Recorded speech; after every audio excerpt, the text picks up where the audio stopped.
Okay, welcome everybody. Are you all ready? Okay, so I'd like to call this meeting to order on May 20th, 2026 at 5:30 p.m. Monte, can you please call the roll? Commissioner Beatty? Here. Commissioner Brimmer? Here. Commissioner Gleason? Here. Commissioner Lehman? Here. Commissioner Locke? Here. Commissioner Riley? Here. Chairwoman Rockweiler? Here. Thank you very much. I'd like to move on to number 3, approval of the agenda.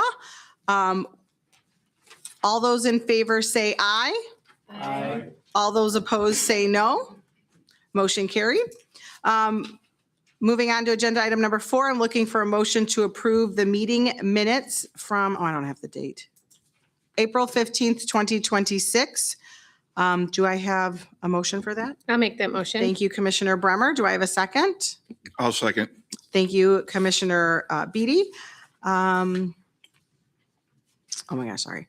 We are now voting to approve the meeting minutes from April 15th, 2026. All those in favor say aye. Aye. All those opposed say no. Motion carried.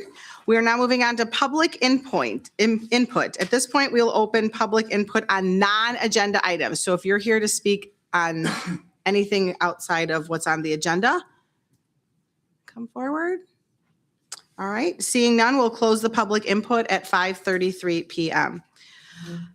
So those of you that are here, we're very excited to have a crowd. Thank you all so much for coming. So I'll just let you know how this is all going to work. We will first begin with the petitioner giving a presentation, and then that will be followed by our staff report. After the staff report, we will open up to the public. And at that point, anyone who would like to speak can come to the podium. We will need your name and address for the record. We will swear you in, and then you can provide your testimony to us. The commission will then take everything into consideration, and then we'll vote on this. There will be no interruptions when anyone else is speaking, or you'll be asked to leave, and every person gets just one opportunity to talk. That just kind of saves us time without people multiple. So make sure when you come to the podium, you're ready to say everything that you have to say, because everyone just gets one opportunity. This is a fact-finding body, so that we ask that everyone present tonight is here to present facts that are pertinent to this matter. So that is how we will proceed with that. So without any, I would now like to open file Z202609, a public hearing for consideration of approval request for a conditional use permit zoning map amendment to RS3 medium high density single family residential district, preliminary plat of subdivision, and preliminary plan approval for a conditional use permit for a single family residential planned unit development titled Preserves of Boone Creek. And the petitioner is here. So I will need to swear you in. If you could raise your right hand, please. Are they both attorneys? Okay. Do you swear that the testimony you're about to give before the Planning and Zoning Commission of the City of McHenry shall be the truth, the whole truth, and nothing but the truth? Great, thank you. And Cody, the public notice requirements have. They have. Thank you. Okay, proceed with your presentation.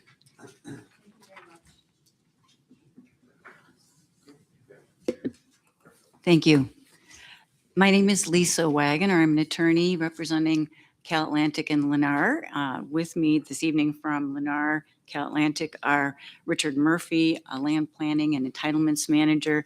And we also have our consultants, Madeline Larman and Rich Olson, Mike Worthman, and everybody is here ready to answer any questions you may have. They'll give some testimony, but they'll also, of course, be open and available for questions. So Great. Cody's done such a great job of describing the petition that I won't belabor all of those details. All of you probably know that this property was the subject of an annexation agreement and a sort of a grand plan 20 plus years ago. Ironically, about the same number of units, although there were multifamily, single family, and actually some commercial proposed. So we're here to present an exciting opportunity for a community, all single family, hoping to be able to attract a variety of buyers, create neighborhoods, and also have a facility, a community facility to offer to all of the residents. So with that, I think the best thing for me to do would be to introduce Rick, and then he can tell you a little bit about Lennar. Hi, I'm Rick Murphy with Lennar, Cal Atlantic Group. So I want to thank you for listening to us tonight. Some of you, I don't know if we were before the Plan Commission, but we had introduced our concept plan. Probably at least it was about a year ago, I think, when we started working on this property. So I think we had an exciting plan, and it's only gotten better over time as we put more time and effort into it. The team that we have assembled around us, I think, are some of the most talented in the market here. And I appreciate their help and the help of staff in getting us here tonight. Maybe shoot to the next slide. Lennar, for those of you that don't know us, I think mostly you do, we're number 1 or 2 in the country for home building, gross revenue, and it changes sometimes. So sometimes we're 1. So it depends on how you measure it. But the company's built over 1 million homes. It's headquartered in Miami, building since 1954, I think, and publicly traded since the mid-'70s. So the Chicago market where we work, that 41 is out of date. We're probably, that's markets in the U.S. In this area, we're working over probably 50 or 55 communities. We're working all the way up from Madison, Wisconsin to Kenosha County, Wisconsin, and well, more than that. Northwest Indiana, and a whole bunch of communities near you, working in McHenry. We did work in McHenry. We finished up Legend Lakes, both the single family and the townhome section, which unfortunately the original builder failed. And we're working there. A fantastic community we're working on, Woodstock. It's called River Woods. We're working in Johnsburg right now, Remington Grove, another beautiful community. You might know Talamore. We're starting a community in Lake Villa in Lake County, and Antioch, Pleasant Prairie. Home building is going on in a lot of those places. So we're definitely familiar with the market, the buyers, and we're here to figure out how to get people into homes. Okay, and fairly vertically integrated company. We have our own marketing or mortgage company. So you'll see a lot of times mortgage buy downs. Most people take our mortgage because it's such a great deal. We might be buying the mortgages down to 3.99 for a year or two, and then to 4.99 for the life of the loan. So hard to turn that down. So again, that's how we figure out how to get people into homes, and that's our goal here. And we've come up with a fine community with basically three product lines across the site, and it's traditional single family, a more affordable, and then a ranch plan that's more age targeted. So we'll let Rich get into the site planning issues in a minute, but I wanted to just kind of introduce our team here and us, and we're not new to the market or anywhere. I hope we're a familiar face, and we enjoyed working with you in the past and hopefully in the future, and our reputation and our ability to work together with the community is very important to us. So with that, I maybe turn it over to Rich to talk about some of the site planning details. You want my seat, Rich? You good? Okay, thank you. Yeah, you want to make sure you turn the microphone on so it's red. There you go. Can you hear me? Yes, thank you. Excellent. Good evening. My name is Rich Olson. I'm with Gary R. Weber Associates. We're landscape architects, land planners, and environmental consultants out of Wheaton, Illinois. And we are part of the team to help put this together. First of all, I just want to thank you for the opportunity to come before you and talk about the plan. We're very excited about it, and hopefully we'll get some good feedback as we continue through the process. What I thought I would do is just very briefly talk a little bit about some of the planning factors and existing conditions that helped us to prepare the site, walk you through the plan and some of the landscape features that we're proposing, and then turn it back over to Rick to talk a little bit about architecture. So as you're aware, the site is located north of Bull Valley Road. It is approximately 300 acres. South Curran Road runs right up through the center, so bisects it into two particular sites. I'll call it the east side and of course the west side. On the east side, which is half of the site, you've got residential to the north and you got residential to the east.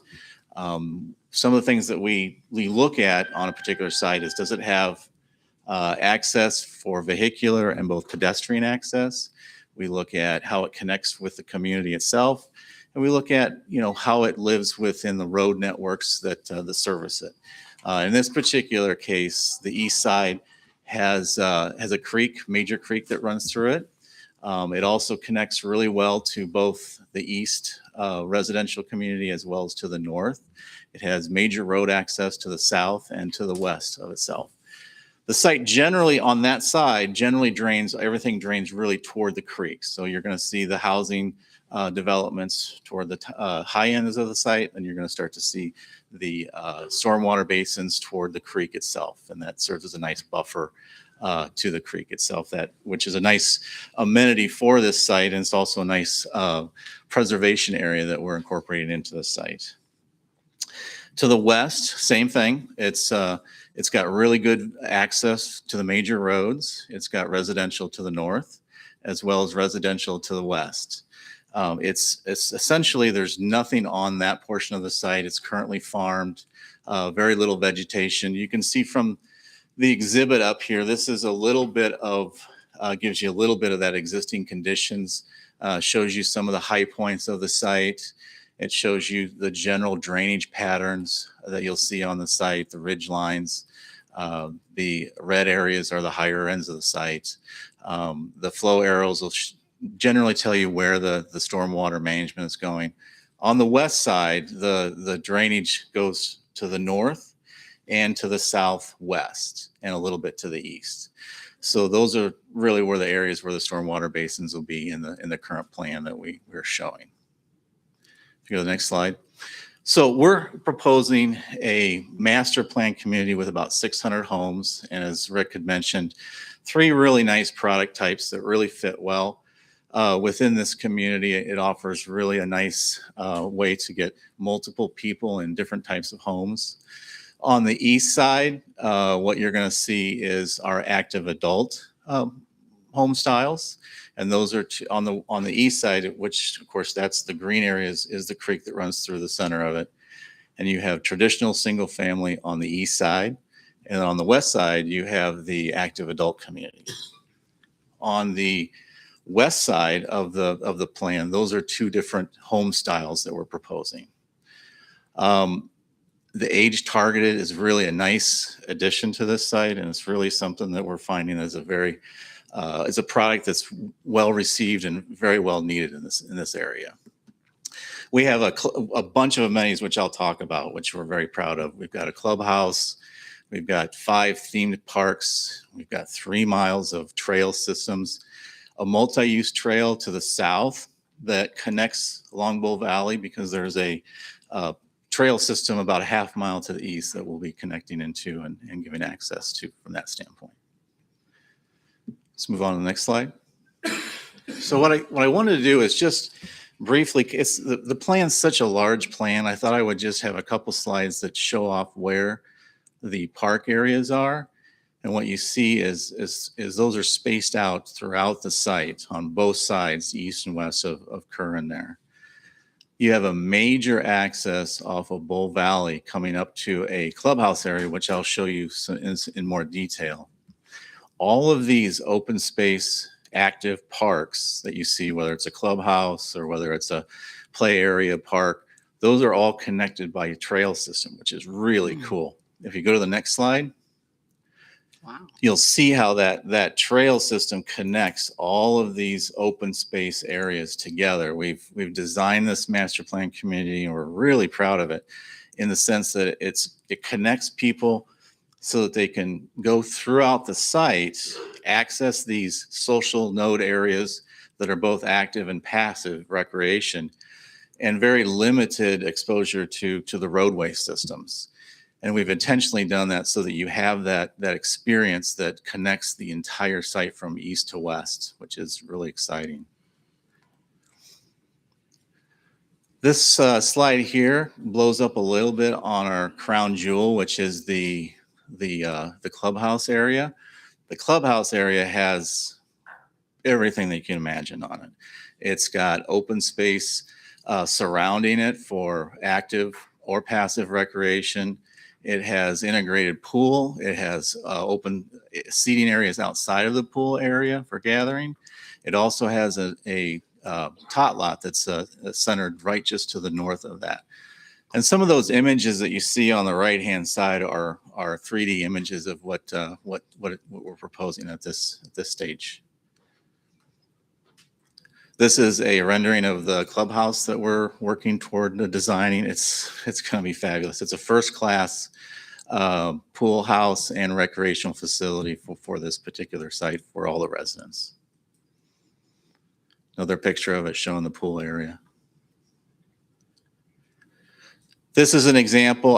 There's so many of these. There's 5 spread out throughout the site, but this is another example of one of those, I call them sort of social nodes or park areas.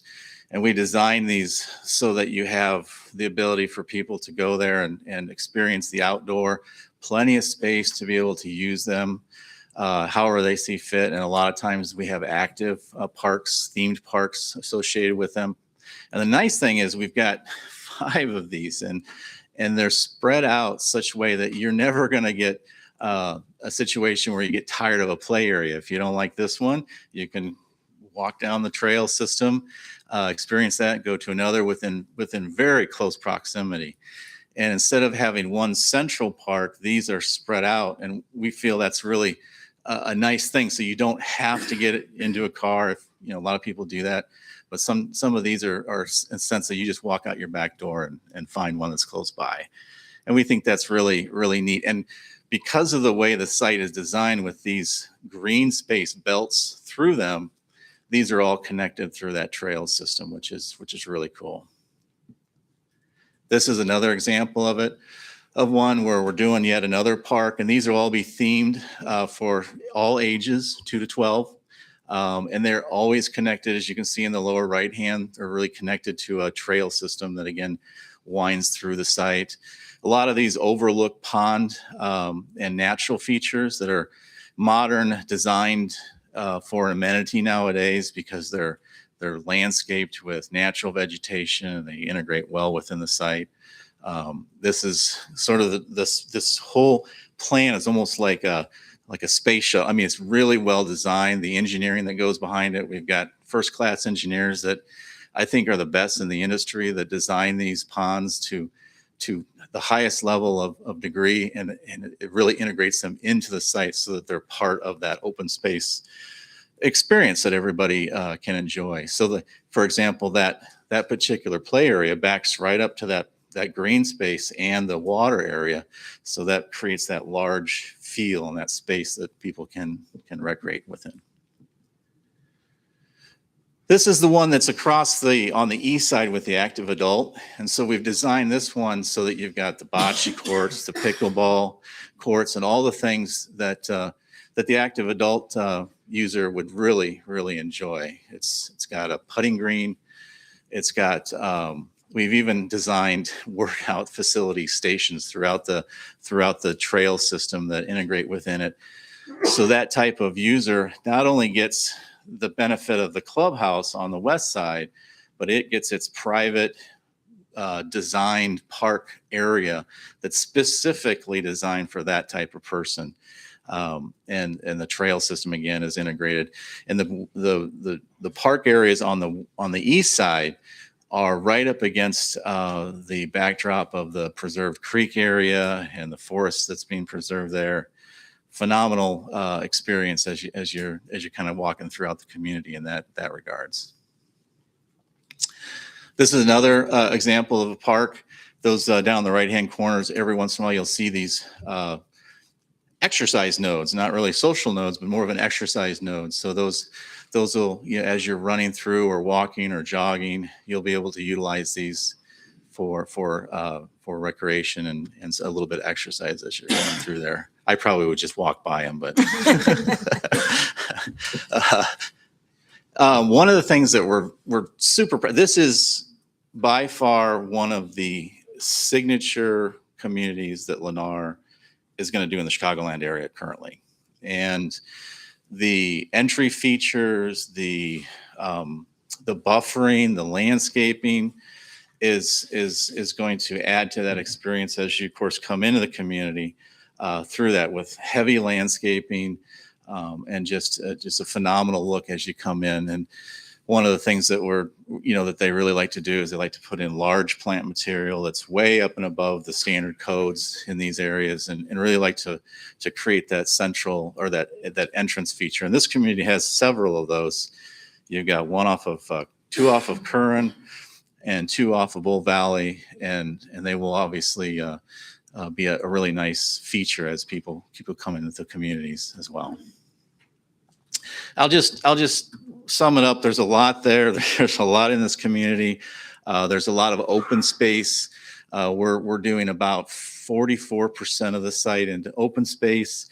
But the open space is not just one central big space. It's integrated within the community. It's integrated in a way that I think this is a first-class master plan community that I know Lennar's happy with. We're really excited about it, and we're happy to be able to bring something like this to you guys, and hopefully we can move forward.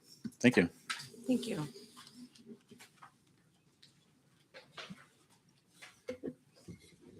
Thank you, Rich. And I figure you'll be a little curious about the product we're talking about. And so I have a couple extra slides in here.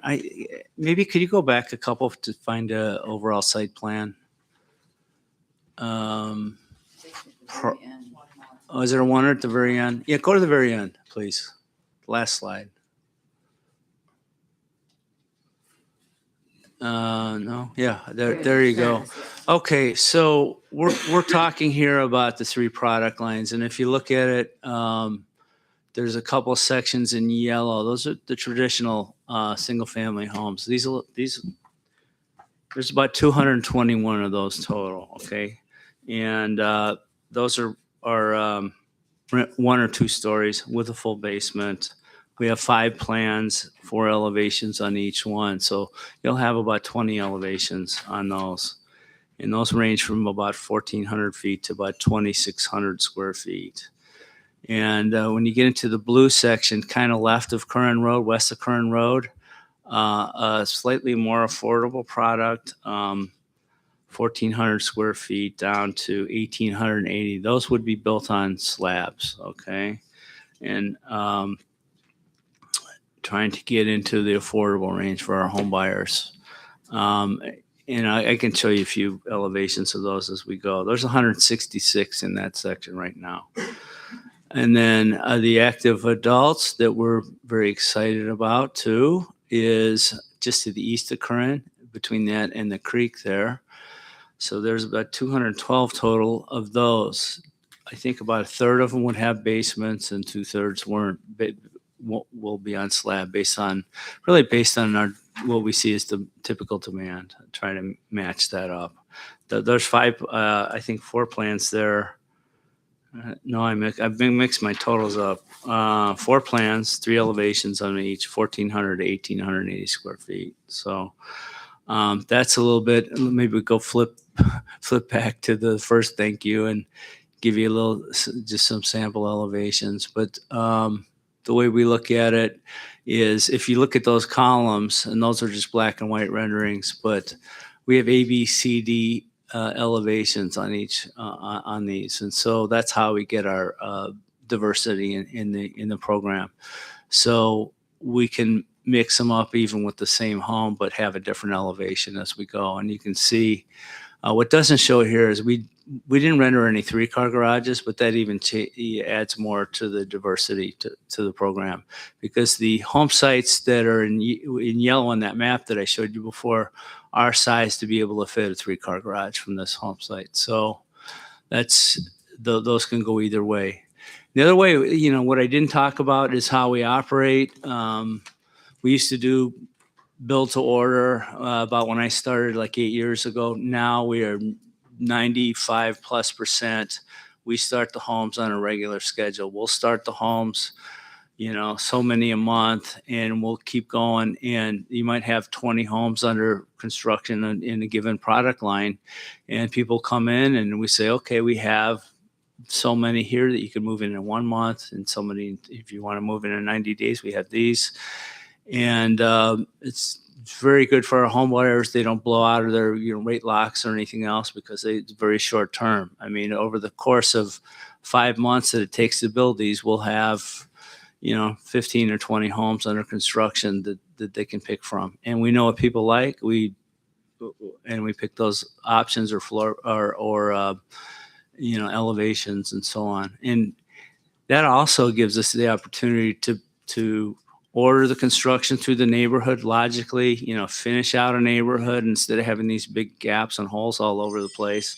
So once the homes get sodded and everything, it's kind of away from, the heavy action and work and everything. And it really helps. And it also, it's kind of even flow. It actually helps even the building inspectors. It's just very regular basis. You guys might have seen that in the past, maybe not. We didn't have that many homes. I think 75 homes maybe before, right? Something like that. So our trade partners as well. So if a guy's out to say dig foundations, he knows what he has to do for the next month, and he can come and he doesn't have to come and leave because he just got only one order at a time. He knows what he has to do. He can plan his work. We have more efficiencies that way.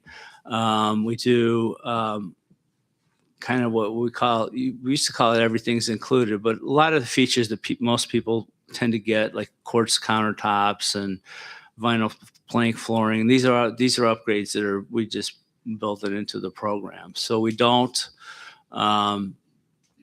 when you see, what the model looks like outside of the decorating, you kind of see which the price is going to be very similar for that elevation. And again, people come in, you'll see it on our website. You'll see the prices advertised on the website for lots of quick move-ins is what we call them. So that's kind of a little bit about that. And you can flip through some elevations quickly. But that's the single family, we call the Horizon series. So yeah, just go ahead and shoot through those. I think you're driving, right, Cody?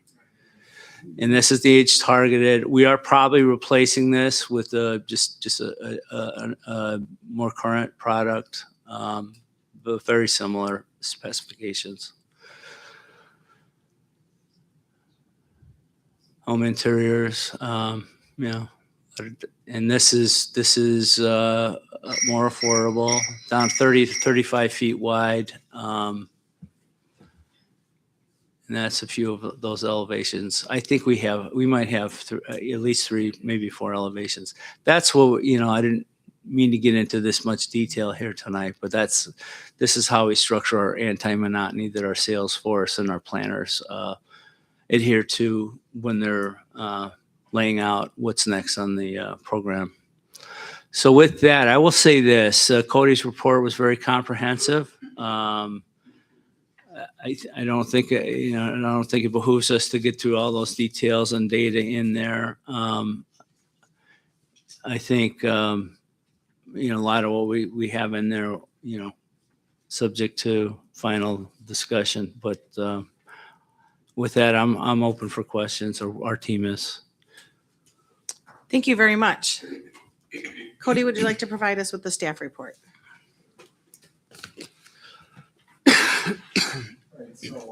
Just to kind of give you a brief summary of the staff report, I'm just going to give a PowerPoint presentation overview, just the history of the site, project overview, staff analysis, and some staff's recommendations that are included at the end of the report.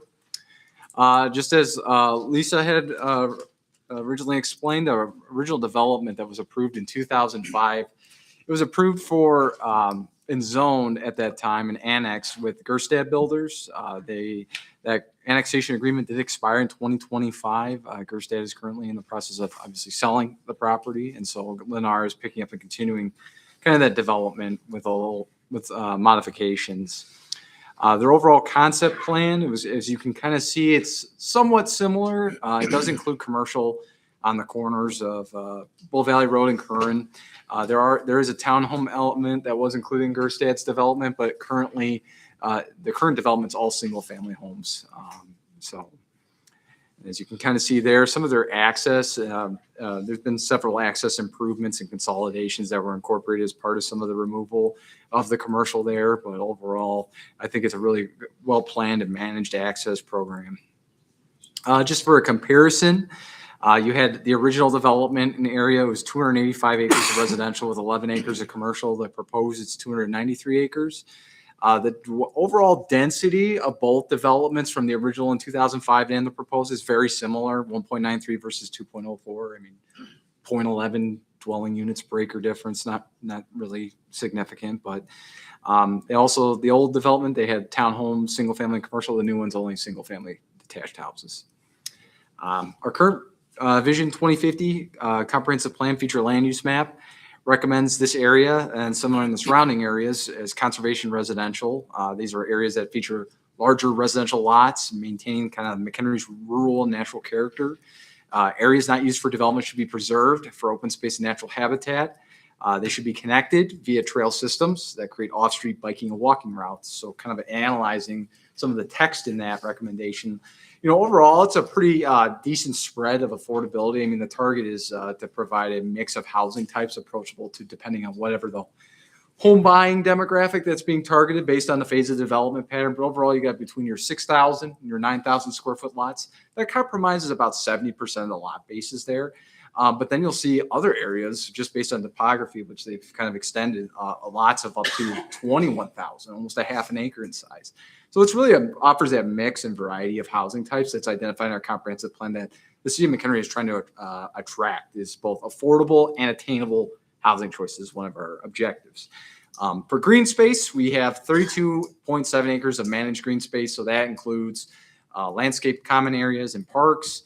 They have 48.8 acres of stormwater detention facilities. All those detention facilities that you saw, they all have to have low profile prairie, wet meadow, and emergent plantings throughout them. So they'll look like, you know, like a meadowy type, you know, natural basin. So, and then there's of course the 44.7 acre Boone Creek wetland corridor. We're in those preliminary discussions, or we kind of for the dedication. We haven't kind of gotten that far yet because this is only preliminary. That would be hammered out during the final plan approval. And then, so that also includes 8.1 acres of native seed plantings. That's a buffer that's around the wetland area in general. For about 134 acres, it's almost half of the project site, 46%. And then also, again, you know, I might miscount, but it was about 2.5 miles of 8-foot multi-use path is going to be interconnecting throughout this development site. Just for our zoning district comparison, it really the best way to describe this development, it fits in between our RS3 district mostly aligns with, and also our RS4 district. So it's kind of like in between those zoning districts. So felt like a PUD would be most appropriate. That has a couple of advantages. One, it gives us a little more control and flexibility over the development, but also two, it allows us to kind of maintain a very common street frontage. So as you can see, once our RS3 district standards are 30, the proposed PUD is 25. This keeps it as a flat 25. If they were to be RS4 zone properties, you'd have 25-foot setbacks and 30-foot setbacks together. So having that just the singular planned development pattern kind of creates continuity throughout the development site. So there's no varying setbacks based on lot sizes. So there's some requested exceptions. Obviously, is the minimum lot area. So the minimum lot area with the PUD, they're requesting it ranges between 6,000 and 9,000, but all the way up to 21,000 square feet in lot area. So again, that variety. The lot widths are kind of they vary a little bit depending on which area of the development pattern you're into. You're into their core product. It's kind of your smaller lot sizes. They're under 70 feet wide. But then you go towards the east and kind of in these fringe areas, you'll have larger lot sizes in general. There's a requested exception for the center line radius. This is more or less, I kind of include that picture of that bump out. These active bump outs and subdivisions, we kind of had a discussion with our public works department. It's not a direction we want to continue to go. The maintenance on these things, it's just twice as costly to maintain these bump outs as it is just to have a normal curvature in there. There's not really a need. And so we said, go ahead, move forward with that. Staff was comfortable and actually recommended to go that route because especially in the winter time, it's just plowing. It's just very difficult to maintain. Other staff analysis I'm not really kind of going over here, but I'm going to tell the commission that we had it reviewed for compliance with all of our state, federal, and local regulations. We had our traffic impact analysis. I kind of really just recommended that we watch the signal timings as the development progresses, which is what we would do anyway. We would monitor those existing traffic signals that are at Curran Road and Crystal Lake Road to kind of make sure that they were timed appropriately based on as the development progressed. We look at our school impact analysis, if there's adequate capacity in our school network to basically accommodate the growth. We looked at, they had the wetland delineation report, stormwater report, engineering plans, and a bunch of supporting documents. Those were all reviewed by our city engineer or hired city engineer. And he or she had, I believe, had approved all the plans and they were acceptable and appropriate to move forward from preliminary to final plan. So, going on to just a transition to the staff recommendations, we're including the original development did include a park space kind of on the eastern edge of that development. Based on some comments we received, we were kind of recommending also that they add a somewhat improved area. I think a more appropriate space would be kind of that more open park space, open improved space. So with benches to kind of appreciate the wetland buffer that's there. I don't think a full-blown park is necessary, but really could be up to the commission. This could be hammered out in the final plan. The other part is we do have a regional trail connection proposed. So we've kind of spoken with Lennar and included that as a condition of approval. Our regional trail network identifies this area along the Boone Creek for a multi-use path. So the future path would include a extent from Dartmoor all the way down south to Bull Valley Road. And it's really kind of more of that scenic trail network that we're trying to accommodate. We still don't have plans yet to construct it, but right now it's kind of the time to acquire the easements.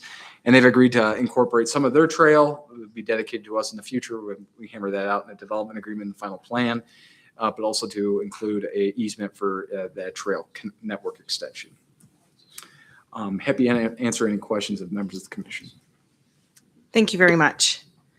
Commissioners, do you have any questions for the petitioner or for the staff? Anyone have any questions? Go ahead. I have a question. Commissioner Bremer? What is the time frame for the clubhouse, the parks? What phase does that start? All those amenities? Really good question. Clubhouse, we would actually, as part of a development agreement, we would seek to, as soon as we had access and site preparation complete in that vicinity, we would love to start the clubhouse fairly early because we know that would take longer than our typical home building, say 5 months. This is probably the course of 8 months plus of construction. Could we do it this year, get started this year? Would love to.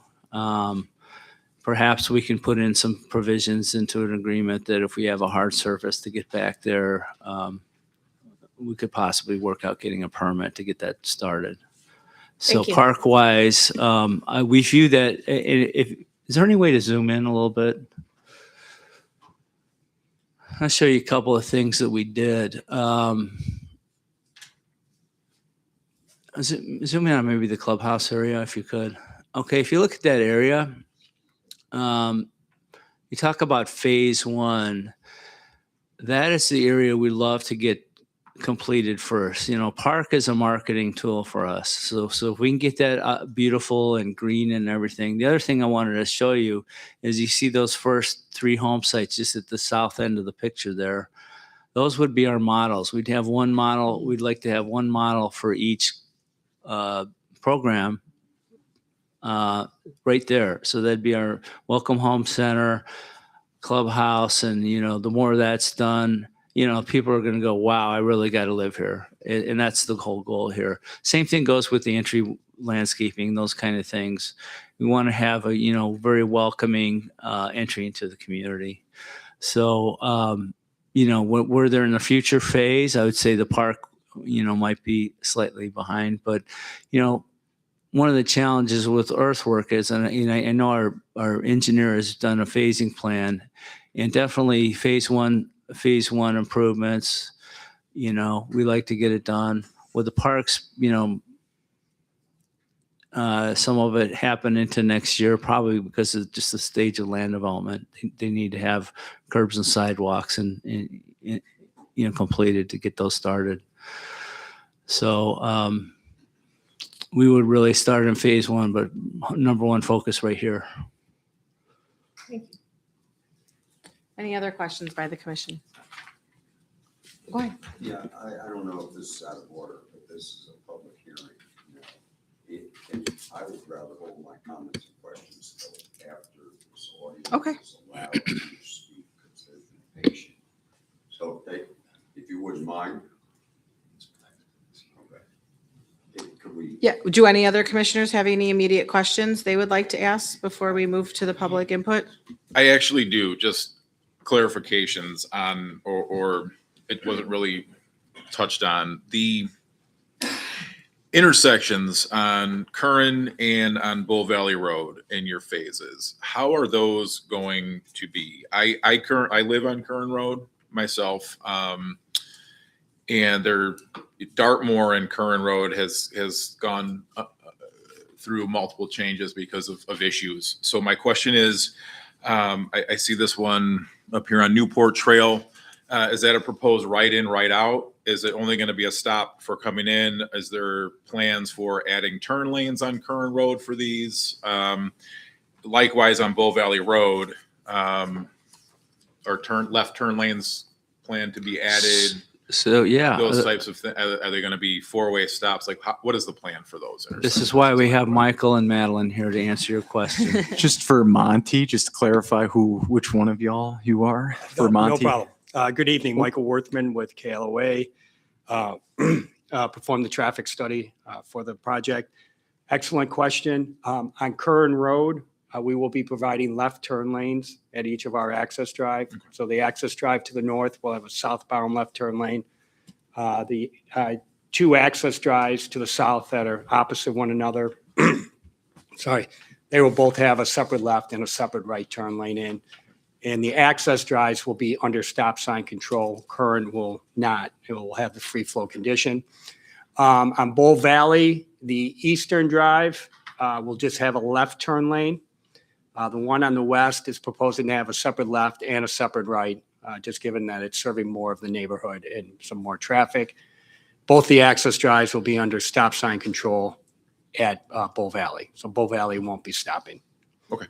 Okay. Thank you. Thank you. I have one more. Thanks for bringing that up.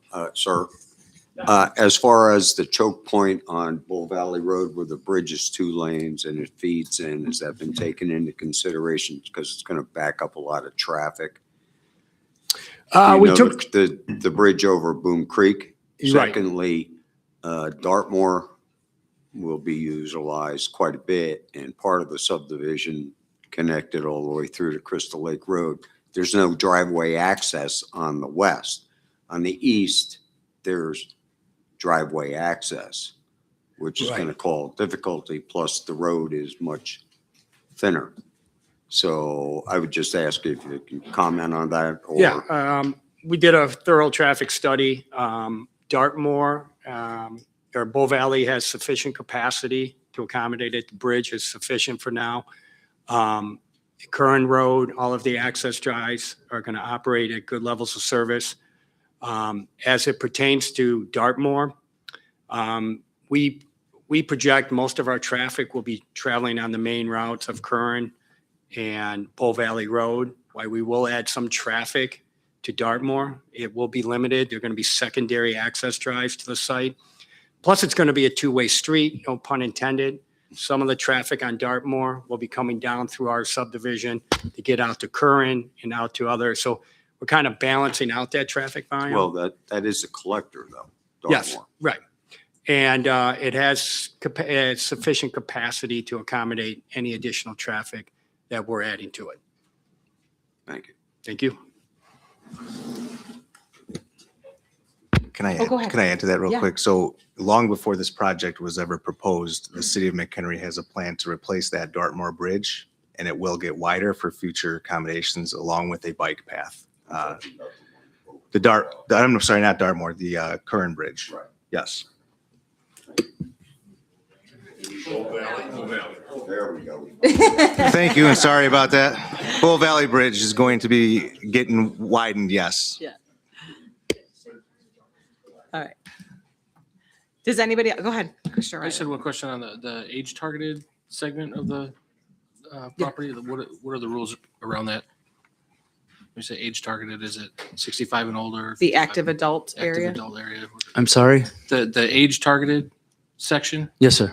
what are the age requirements for that? No, we don't have any requirements. Just more It's marketing. kind of a lifestyle choice. That's actually what our plan is right now is to have lawn maintenance and snow maintenance as well. So kind of self-selecting, someone that could be anybody, could be a professional that just, gets home from work late and doesn't want, we don't find that necessarily seniors need to, congregate, could be anybody. Okay, and then all the park maintenance and like snow and all that, is that HOA covered or how is that? The HOA covers all the common areas on the property, and there will be a special or an additional assessment for lawn and snow. So if you have plantings around your home, that's the homeowner thing, but running the lawnmowers and plowing the driveways would be part of that. All right, thank you. Yeah, thank you. Are And there by the any- way, Madeline just reminded me, we're dedicating 75 feet of right of way along Bull Valley Road. So quite a dedication there from the property. Commissioner Beatty, did you have a question? Yeah, it's kind of a twofold question, since it just got brought up with kind of an HOA. The far east side, with the horizon, there's no parks. I understand it's all connected to the other 5. Is there going to be HOA fees for the common areas of parks that section's going to have to be responsible for when it's actually very difficult to get over there? Or is there going to be maybe some changes to that area to add a park? Because those other 5 kind of excluded that east side. Yeah, they're not totally isolated because if you, I thought we had one of the sheets had the bike path plan. So there is a path connecting everything along Bull Valley Road. And I think Cody touched on it briefly that we'll come up with some sort of amenity over there feature. Probably is a perfect place for an overlook on that beautiful corridor down there. No, I get So- that. The reason I was asking is because if you look at some of the north lots there, to be able to get down to Bull Valley to then cross over Curran to get to the clubhouse or get to some of the other parks, it's not as simple. So that's why I was just asking if that far east was going to, besides just a bike path to one of the other sections, if they were going to, if there was any thoughts in the final plans to have something just. It's a large site. There's no doubt about it. But it's fully connected. They have all the same rights. They have all this, the community does own all the property, common areas together. So, actually, in a lot of ways, some people might like that kind of quiet part of the community. The overlooks and over that area are going to be quite beautiful.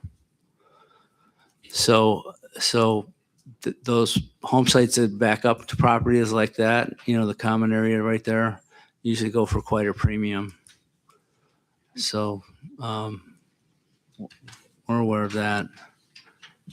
Were there any other questions by the commission? Okay, great. Can I make Oh, just a Oh, comment? go ahead. Yeah, I'm sorry, I didn't see you. Before we open this up, this is very early. It's a preliminary plat. This is going to change, and so what we're hearing tonight is an idea. It won't be the final. So just keep that in mind because changes will be made. I would think you would agree at some point, considering just, it's early.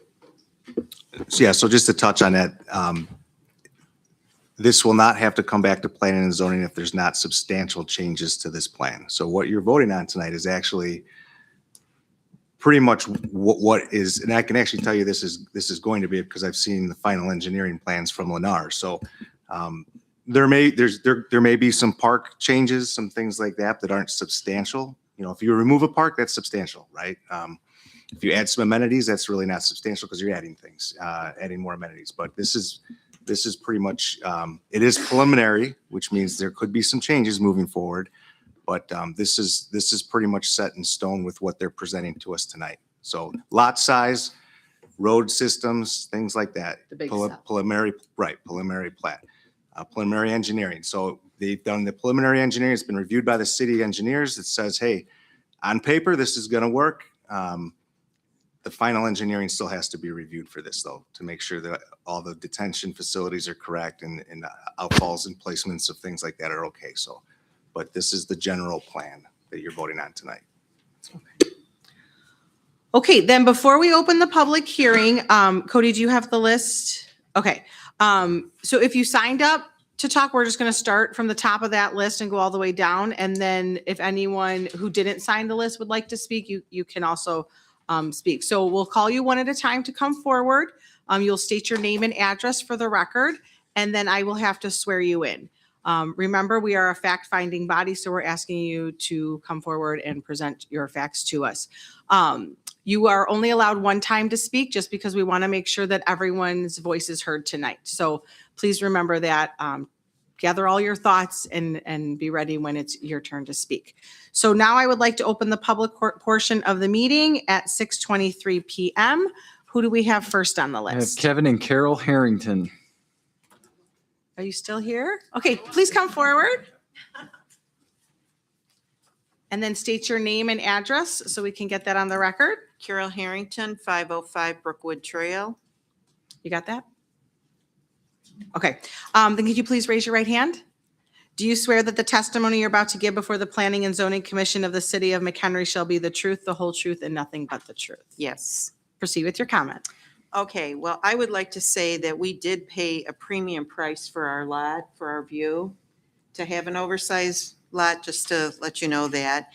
And I just have a few questions. Why would you not fix the roads first? We can't get out of our subdivision now at certain times of the day. And also, are you going to do an environmental study, a traffic study, and what impact is this going to have on our schools, police, firemen, libraries, all of those sort of things? That's what. Okay, I think most of that was presented. Do we want to? Yeah, there was talks about the school. So Yeah. I can answer that. Let me just bring that up.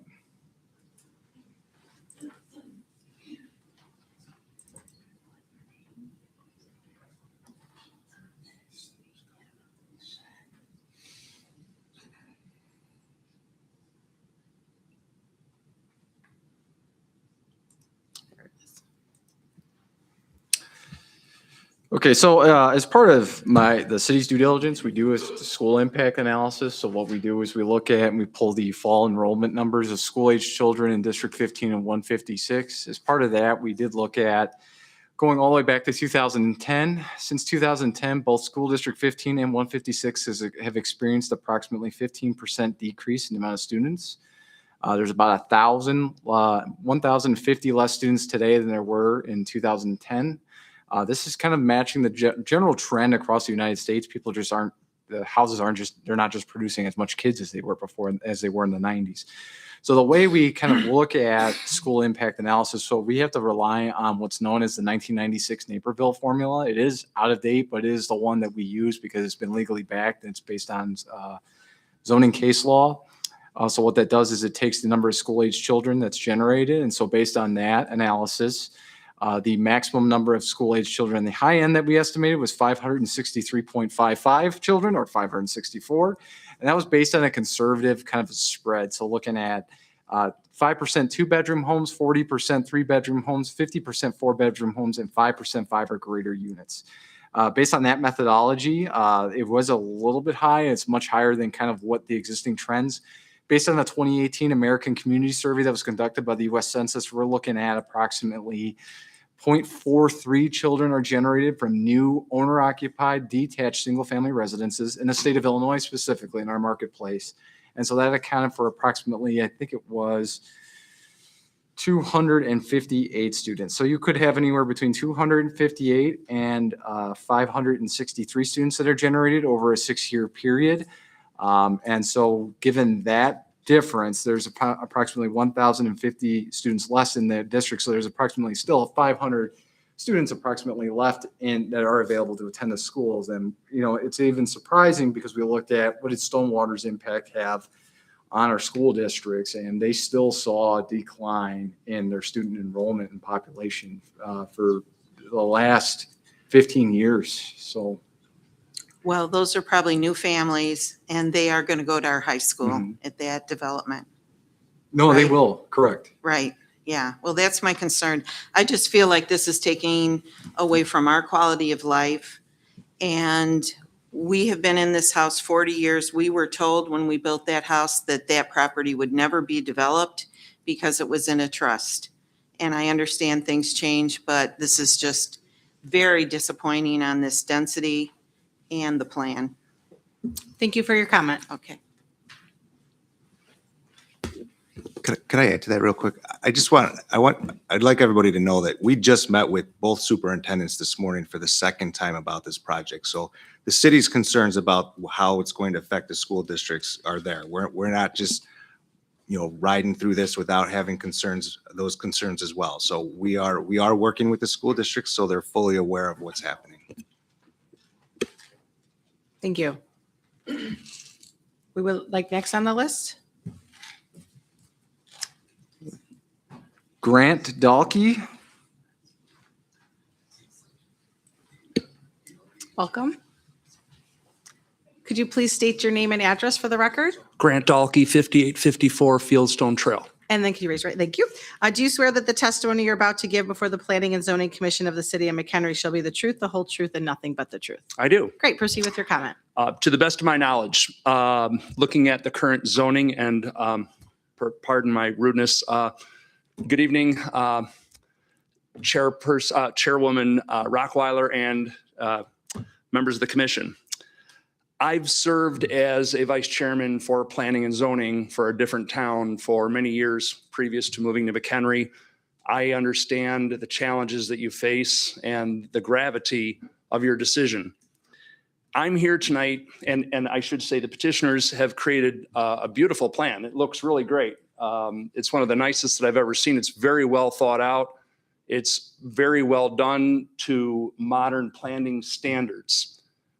I'm objecting or opposing the rezoning request for the preserves of Wood Creek specifically because, again, to my knowledge, the corner of Curran and Bull Valley is currently zoned for 2 commercial lots, 2 commercial developments. The city's Vision 2050 plan frightens me because the southwest side of McHenry is literally a desert. There is no commercial as far as the eye can see on the Vision 2050 plan. And I'm not sure if the commission has looked at that plan lately, but when you're looking at this scale of a development in that southwest corner and the funneling of traffic that will have to occur, this is just the beginning. All of the land to the south of Bull Valley is also residential in the Vision 2050 plan. You can say, well, it's only 2026. 2050 is a long way off, but proper planning takes a long-term view. That's why you have a 2050 vision plan, a comprehensive plan. It's supposed to be a guide for the future. It's not a concrete rule that ties your hands. If we follow this 2050 plan right now, which does incorporate this as residential, except again, as I note, those 2 commercial lots, we are guaranteeing that thousands of our future neighbors are going to have to go down to the stranglehold of 120 because that's all the retail is. The 2050 plan, there is no other retail. It's what's existing on 120 and then down on 31. By packing high density housing right up to that intersection without saving any space for business, every single errand is going to require a car trip down Curran over to 120 or down Bull Valley over to 31. Those corners are the last chance we have to have commercial in that area of town. We need to make sure that we keep it there for the current residents as well as future residents. Thank you. Thank you very much for your comment.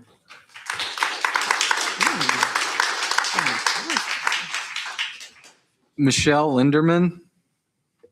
Welcome. Can you state your name and address for the record? Michelle Linderman, 307 Brookwood Trail. And then raise your right hand, please. Do you swear that the testimony you're about to give before the Planning and Zoning Commission of the City of McHenry shall be the truth, the whole truth, and nothing but the truth? I do. Proceed with your comment.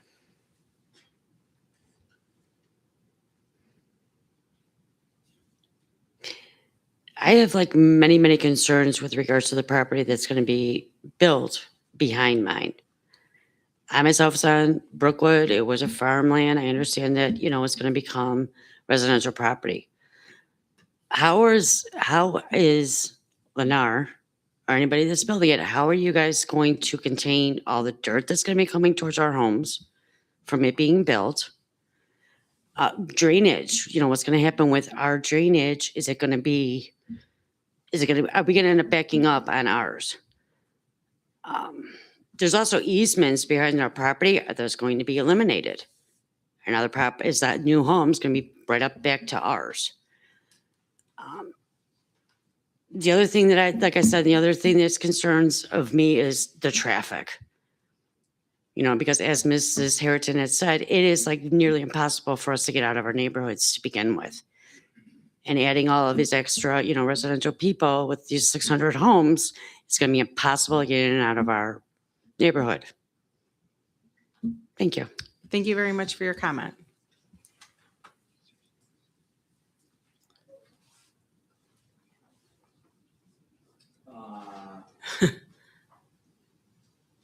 Zicker last name? I can't see. I don't know the first name.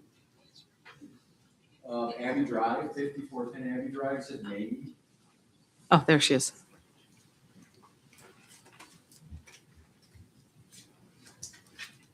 Roseanne? Welcome. Sorry, Roseanne Zickis, 5410 Abbey. Great, raise your hand. Do you swear that the testimony you're about to give before the Planning and Zoning Commission of the City of McHenry shall be the truth, the whole truth, and nothing but the truth? Yes, I do. Proceed with your comment. My comment is the traffic is horrible. And this is going to make it all worse. It's going to make our lives worse. This isn't any better for us. And as a citizen of McHenry, I think this is a terrible idea. And also when you talk about the schools, do they look into the busing? Because they have a lot of problems with transportation for the kids to the school. So has that been addressed? And the traffic study, is that an independent traffic study or the builder's traffic study? Because their study is not going to be very independent.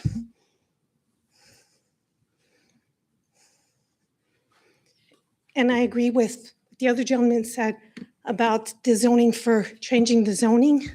I'm against that as well. Thank you. Thank you very much.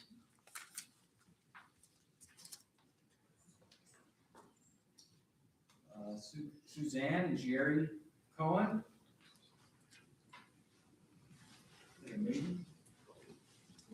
Oh.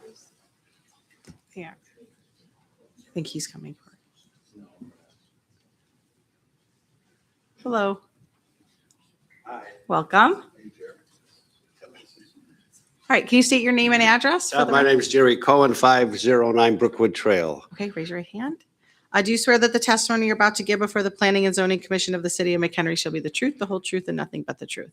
I do. Great, proceed with your comment. I believe this is a fact that there's going to be a ton more traffic on Bull Valley Road coming from the east, east of 31 or east when you get off River Road.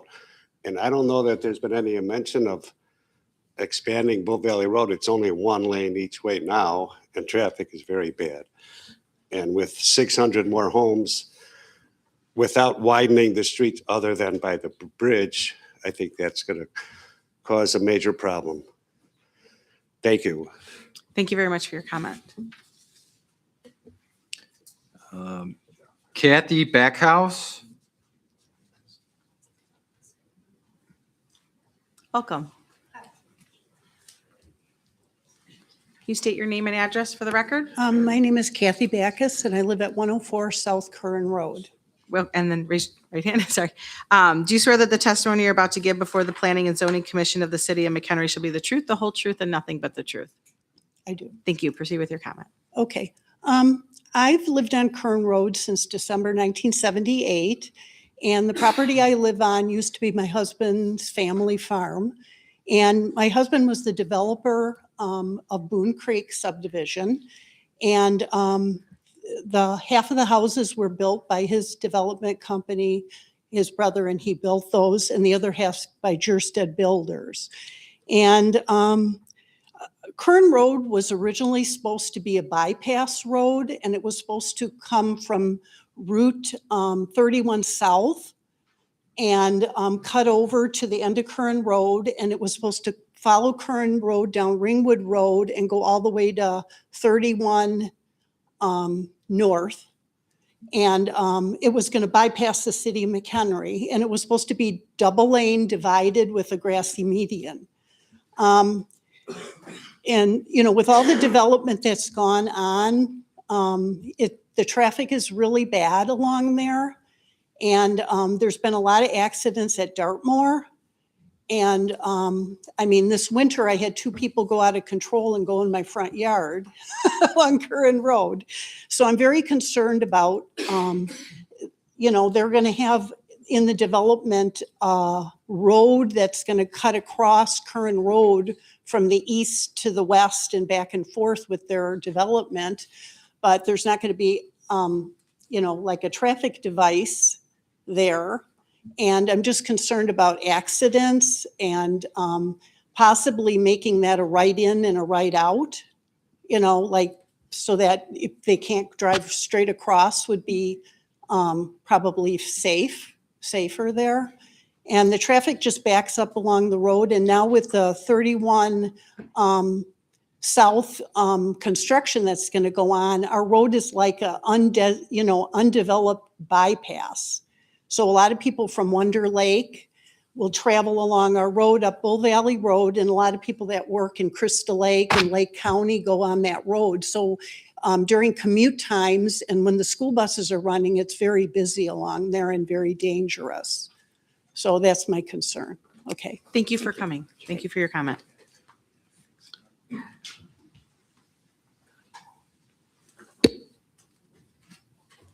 Nobody else is signed Oh, up. okay. So now would be the time if you Okay. didn't sign up. Yeah. So I just want to come one at a time to come forward.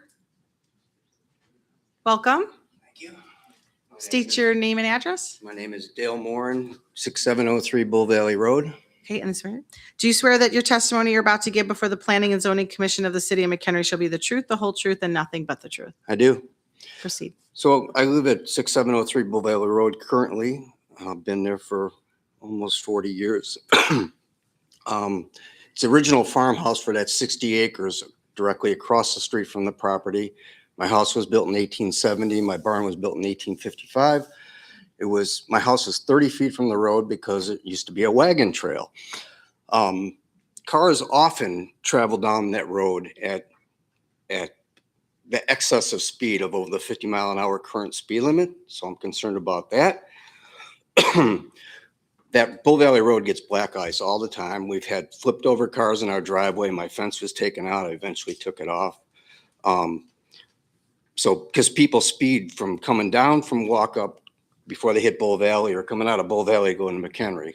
And I would say the average speed limit of the cars are 70 miles an hour when they aren't backed up, you know, when they're not going 45 or 50.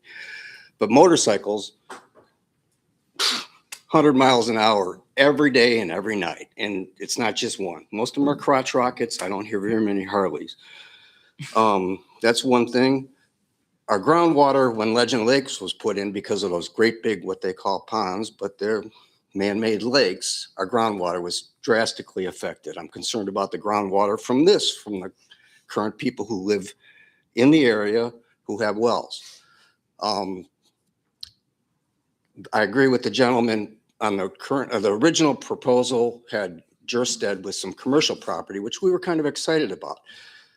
It's nice that they finally did the Trio gas station up at Bull Valley and Walkup, and they finally built the other one over on 120, but those are the only 2 points of any place to even get, you know, a quick convenience, anything.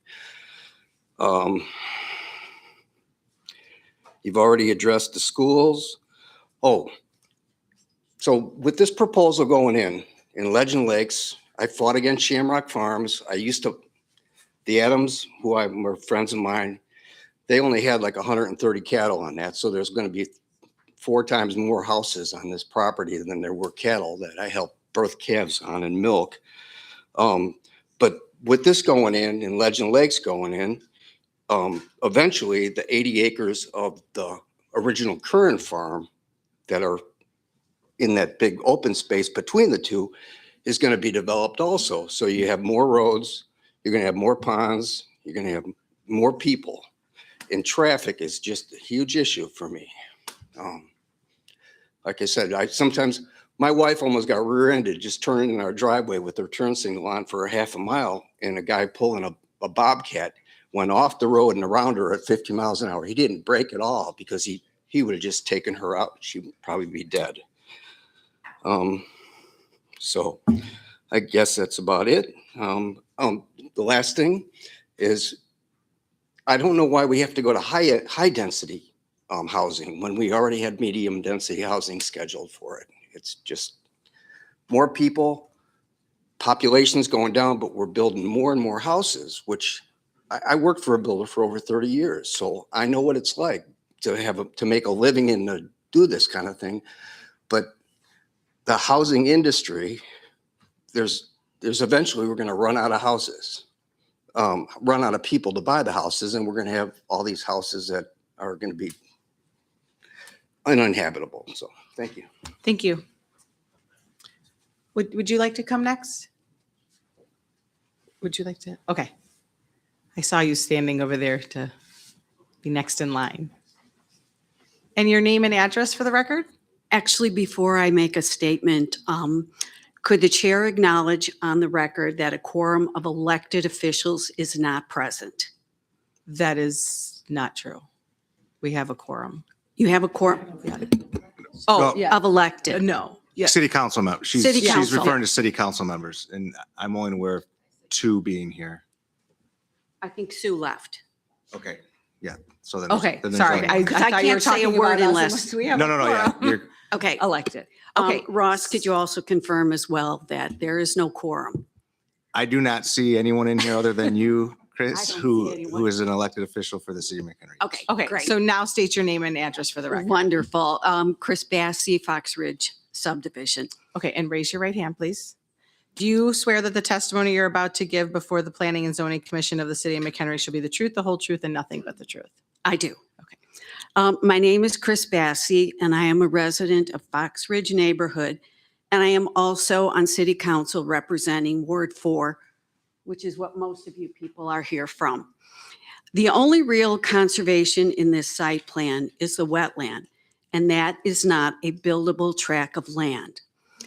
Page 93 of the comprehensive plan states, quote, "Conservation development is a design strategy to preserve undivided, buildable tracts of land as communal open space for the public and environment. This open space is in addition to landscaping and park/open space dedications required by code for typical developments in the city. End quote.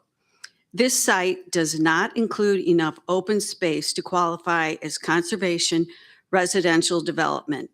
It also categorizes land as open space that is not open space. Per the city ordinance, common open space does not include buildings, pavement, or off-street parking.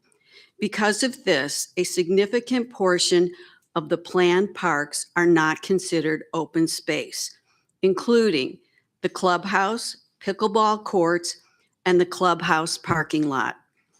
Additionally, per city ordinance, only 50% of wet storm water basins and 75% of dry stormwater basins are considered open space.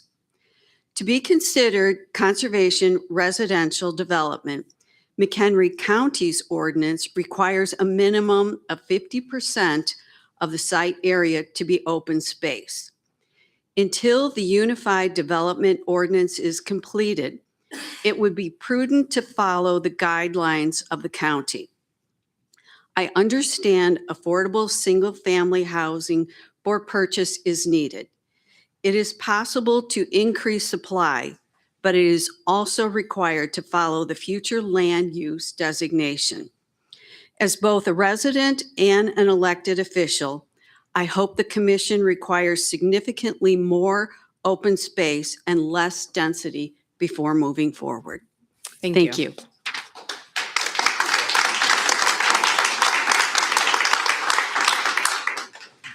Is there anybody else who would like to speak on this topic? Please come forward. And please state your name and address for the record. Sure. Can you hear me?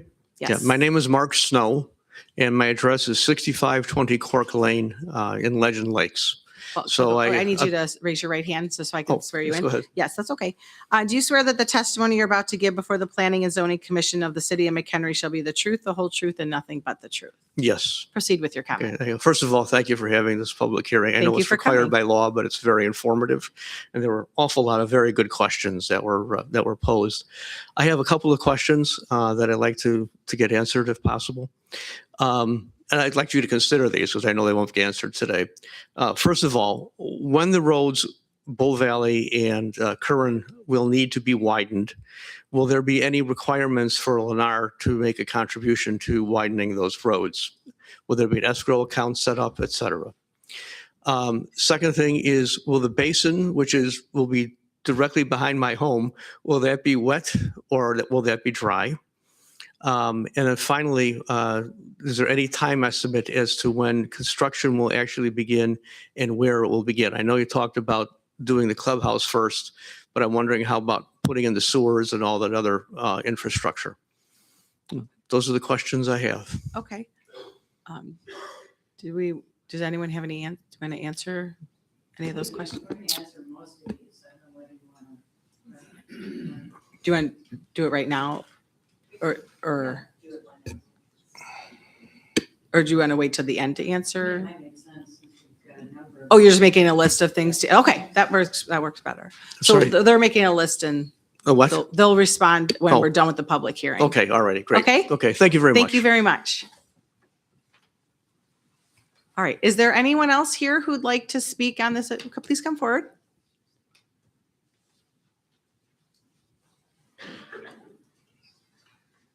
Welcome. Please state your name and address for the record. My name is Susan Robertson. I live at 6601 Bull Valley Road. I've been there for, whoops. No, you're okay. Do you swear that the testimony you're about to give before the Planning and Zoning Commission of the City of McHenry shall be the truth, the whole truth, and nothing but the truth? I do. Proceed with your comment. I've lived there for 39 years. Much has changed in that period of time. Like other people have expressed, I'm gravely concerned about the impact of traffic going through there. And within the last 5 years, I've had 2 incidents where people driving in excessive speeds or without care, have taken down the utility poles at the end of my driveway, taken out my mailbox. It's almost frightening I have to make a left-hand turn into my driveway when I'm coming from town. And it's almost frightening to do that because people don't slow down. They're going much in excess of the 45-mile-an-hour limit. I think that the impact on traffic is my major concern. I'm also concerned about the impact on our school system and some of our other services that other people have mentioned. Thank you. Thank you very much. Is there anybody else who would like to speak? I see a hand over there. You want to come forward, please? Welcome. Can you state your name and address for the record? I'm Nancy Barnes. I'm at 107 Creekside. Welcome. Creekside Trail. Yes. Can you raise your Yep. right hand? Do you swear that the testimony you're about to give before the Planning and Zoning Commission of the City of McHenry shall be the truth, the whole truth, and nothing but the truth? Yes, I do. Okay, proceed with your comment. Of course, I am concerned about the traffic. I'm not just concerned about the main routes of the traffic. I'm concerned about, I back up to the section that's over to the east. I'm not directly affected by the homes. It looks like a retention pond perhaps. But I do see that the road from Winding Creek is going to obviously connect and go into that subdivision. So what I find, even though my street is pretty quiet on Creekside, I get ripping cars down that road because it is so quiet. They don't think, who's watching the street. So much where I remember there was a motorcycle that ripped so much that it hit the car in the townhouse. My mailbox has been taken out. So I'm just concerned about the amount of traffic that might try to avoid the streets and go through subdivisions, which now is going to affect kids and playing, so forth, the danger of that. So that is a concern. I looked at the original plan of this, probably, I'm not sure if it was a year or two ago. That section to the east did have a park. They've eliminated that park. They're adding more homes to that area. So I'm kind of wondering why that park was eliminated to add more homes to make it more high density. I do believe it's also written on the proposal of the report that's on City of McHenry. Also wondering who's going to maintain the areas that are not going to be necessarily habitated. Is that the word? The green space around, like what is going to be ponds or wetlands, who's going to maintain that area? I know there's a lot of animals, snakes that creep from the Boone Creek. So just wondering who's going to maintain that to kind of keep down some of the maybe unwanted animals, and just kind of my concern is also what's going to happen to a lot of the deer and the coyotes and the wildlife in that area as well. Thank you very Thanks. much. I thought I saw, okay, you want to come forward, please?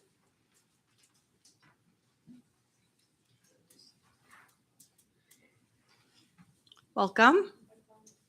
Hello. Hi, can you state your name and address for the record? My name is Karen Snow. I live at 6520 Cork Lane. And you raise your right hand. Do you swear that the testimony you're about to give before the Planning and Zoning Commission of the City of McHenry shall be the truth, the whole truth, and nothing but the truth? Yes, I do. Okay, proceed with your comment. Although I agree with all of the traffic issues, because that will also involve us, we live directly north of that left basin. If I were to step 5 steps off of my property, I'd be stepping on the farmland. I'd like to know in much more detail about the basins that are going to be there. So that's the major concern that I have. When that would be started, how long that would take, if there's going to be any more landscaping put up around there, because that's really abuts our property. So. that's Okay. okay. Thank you for coming. Thank you for your comment. Was there anybody else who would like to speak on this matter? Please come forward.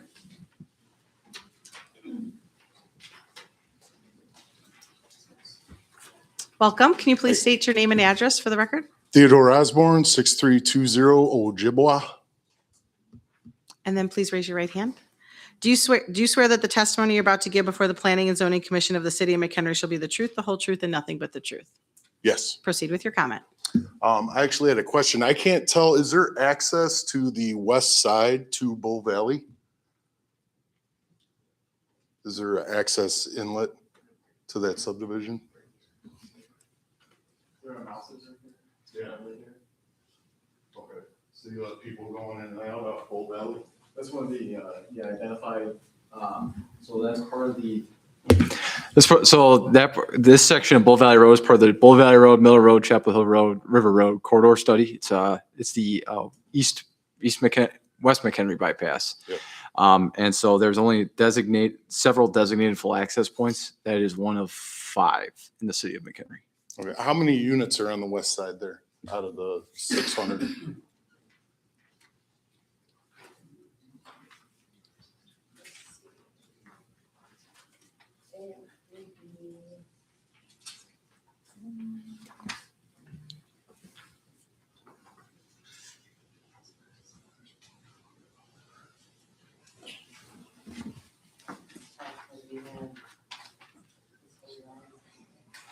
Temporarily stumped us.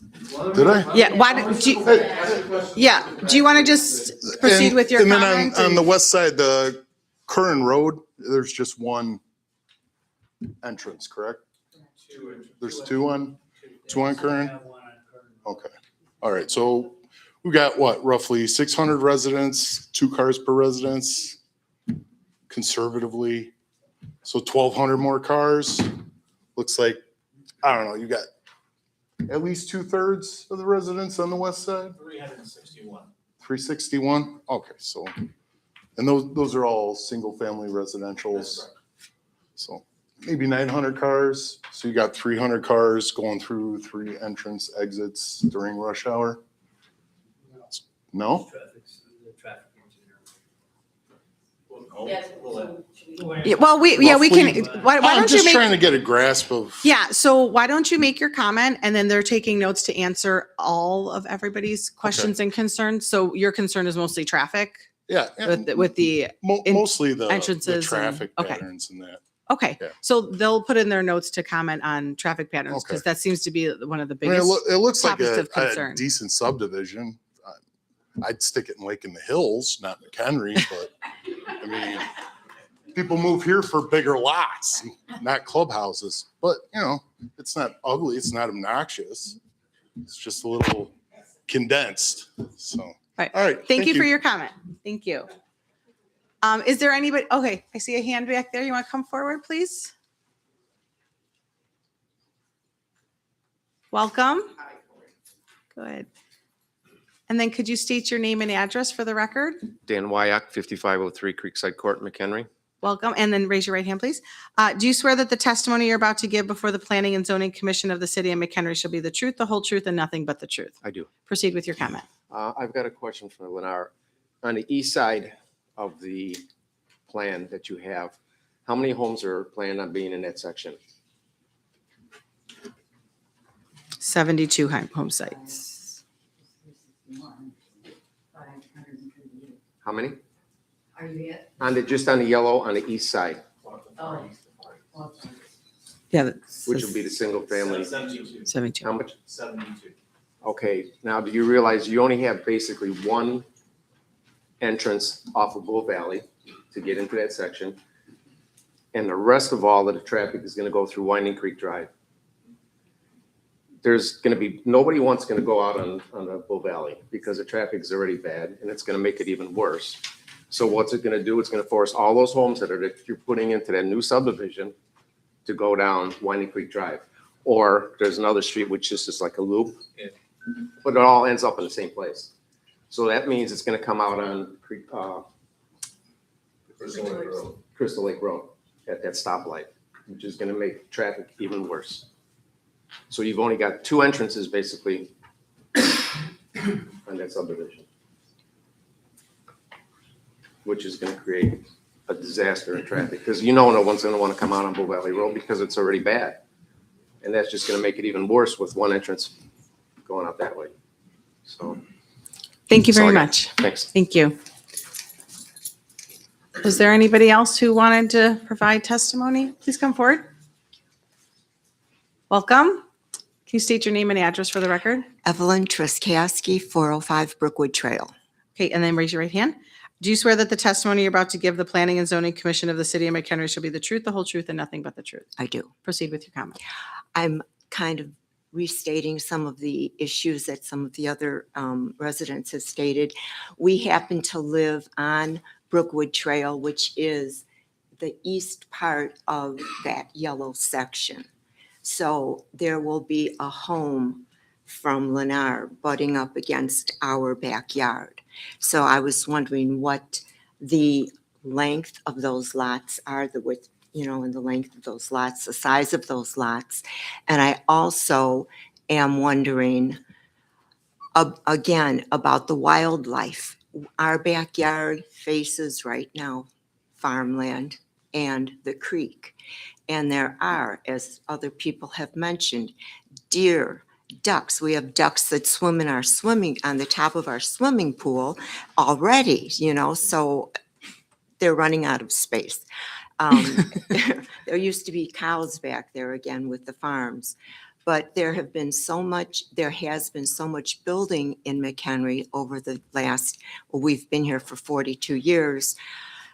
This is just a great concern. And then again, the traffic from the people that are going to be living in that yellow section. They're going to be either, how are they going to get out? I think many of them will be attempting to get out and coming down Brookwood Trail. And already we have people going down Brookwood Trail, which is like 20 miles an hour at 40 or 50 miles an hour.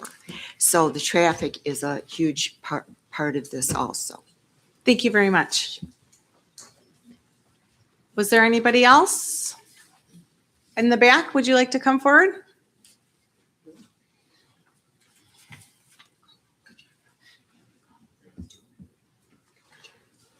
Welcome. And can you state your name and address for the record? Nellie Piper, 5417 West Winding Creek. And can you raise your right hand, please? Do you swear that the testimony you're about to give before the Planning and Zoning Commission of the City of McHenry shall be the truth, the whole truth, and nothing but the truth? I do. Proceed with your comment. So I have a couple of questions. One, the yellow portion, the far east portion, is construction traffic going to go off of Bull Valley to feed in there, or are they going to come down Winding Creek? That's a question I have. The other question, well, it's a comment. It's just too dense. There really is not enough open space. And I feel you're making a decision to have this rezoned at this density without thinking about the rest of us. So that's my feeling on it. It's going to affect our traffic. It's going to affect the way we live and shopping and everything else. Everywhere is going to be crowded. So thank you for your comment. thank you. Oh, wait, sorry. You're still And on your who turn. takes care of the parks? So we've got the 6 theme parks that you were talking about. Who takes care of them? Does the city take care of it? Or the HOA takes care of it? Yeah, okay, thank you. Okay, thank you for coming. Are there any other people who'd like to come forward? Please come forward. Welcome. Can you state your name and address for the record? Philip Terskaski, Traski, 405 Brookwood Trail. And then can you raise your right hand, please? Do you swear that the testimony you're about to give the Planning and Zoning Commission of the City of McHenry shall be the truth, the whole truth, and nothing but the truth? So help me God, yes. Proceed with your comment. I just want to say, like everyone else, the traffic, but I want to talk about the development. It is way too dense. We were there for 42 years. Originally, it was going to turn into a park because of the wetlands that were there. Now you're planning on building those homes. You talked about everything that was great for Lennar. Well, what about the other residents? Specifically on Brookwood, Winding Creek, Creekside, Abbey, all those people are going to be affected by your development. You can sit here and say, there's nothing to see here, but there's a lot to see here. One thing is that a public access to all those parks and the clubhouse? They'll field those questions. If it is, you're bringing more traffic into that area that you haven't talked about yet. And I think that is a big concern, traffic enough, but now you're telling all the residents, Woodstock, Crystal Lake, everyone else in the area that now they have access to all those parks, all those amenities. And you haven't talked about that traffic. I know you did a report on traffic, but again, don't worry about it, nothing to see here. And I think we need to really take a hard look at this. It'd be great to see better pictures. My eyesight isn't as good, but it'd be nice to have a handout so we can zone in specifically on certain areas. But I think density is way too high. Traffic is going to be an issue, no matter what your expert says. Because reality is, there's going to be more than, you need a car to get around McHenry. Bottom line, you have 600 homes, you probably have 1,800, at least 1,800 possible vehicle traffic in all of that, plus everyone else in McHenry now is going to take advantage of that. Excuse me. That's all. Thank you very much. Anybody else? Last chance. Okay, with no other public comment, I will close the public hearing at 7:07 PM. Would you like to respond to anything that said? But actually, let's take a 5-minute recess and then you guys can gather your thoughts for your response. We'll take a 5-minute recess and then get started.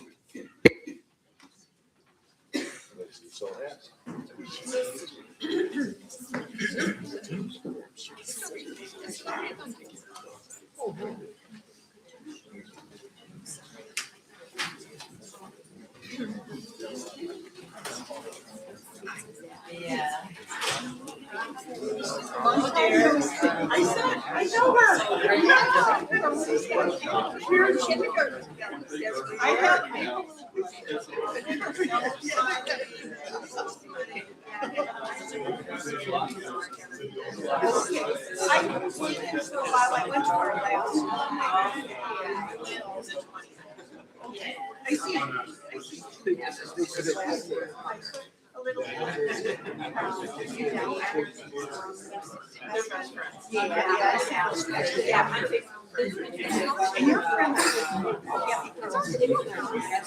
She used to be my kids.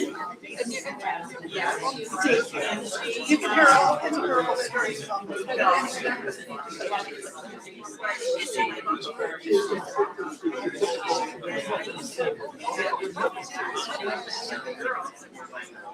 yeah, Julian's retired. She lives next door to me. My son,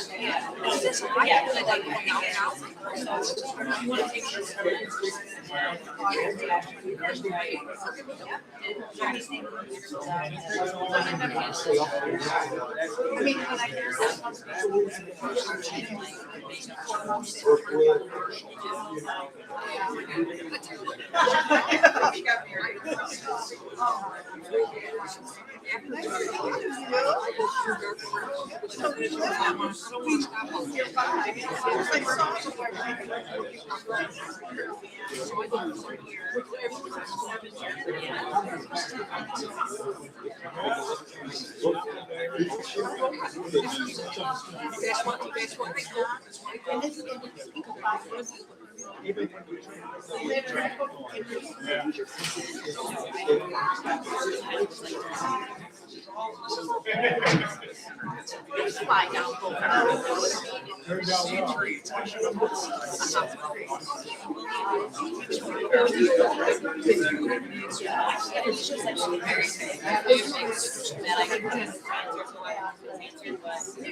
Yeah, feel free to, I'm happy to say, if you don't say it, like,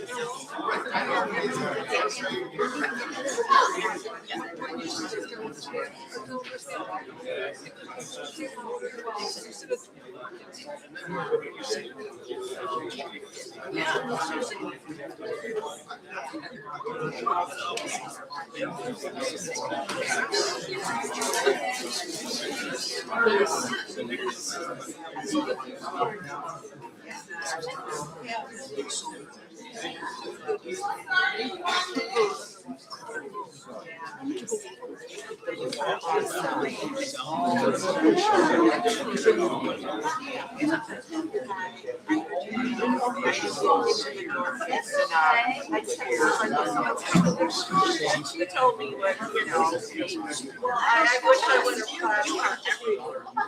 Thank you. It's been very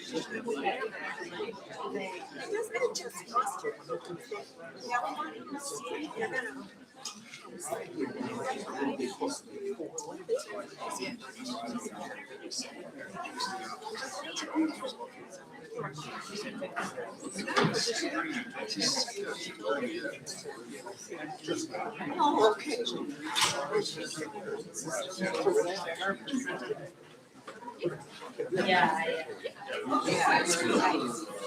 Please. Okay, I'd like to call this meeting back to order at 7:12.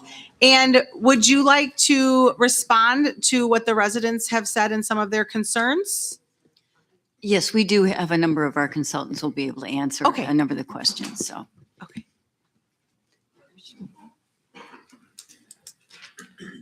I guess I'll lead it off. Great. Rich Olson, Gary Weber Associates. I'll just touch base briefly on, there was a observation on the open space, and that's always a big topic. And I certainly wouldn't want to refute her assessment of that for sure, be respectful of that. But I would want to add from the overall concept that we've presented to you today, this is under the PUD regulations. And under the PUD regulations, you look at the whole subdivision and the master plan community as an entirety. And so you look at different aspects of it that allows us to provide certain things that you guys would like us to have. And it also allows us to do other things. And of course, what we've done here is added an extensive amount of amenities and things that go way and above what you would normally get in a community like this. We've got the parks. We're gonna build all the parks. We're gonna add the clubhouse areas. There's gonna be additional landscaping. And the open space in itself is integrated into the plan. And if you like how it's done, and if you like how the overall plan is coming together, then that's a consideration for sure that you take into account. I think there was one question related to the detention basins, and that the ones that are up against the neighbors' houses. I think Madeline will touch base a little bit on the technical side of that, but the landscape side, we're certainly going to landscape all of the detention basins. And the modern detention basin landscaping is phenomenal now. We don't just put riprap.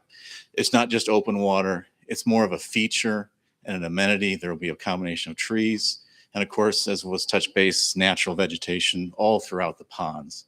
And those natural vegetation is such that you get perennials and that come up every year and flowering. You get grasses.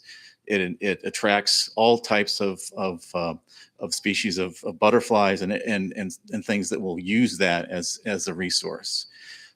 There's also talk about the preservation and the wetlands. We've done an extensive study of all of that, and it's required for us to do that. And it's been reviewed by the city, and of course, we're preserving all of the wetlands that we have on the site, as well as the sensitive areas and of course the creek areas. And we're very proud of that for sure. Thank you.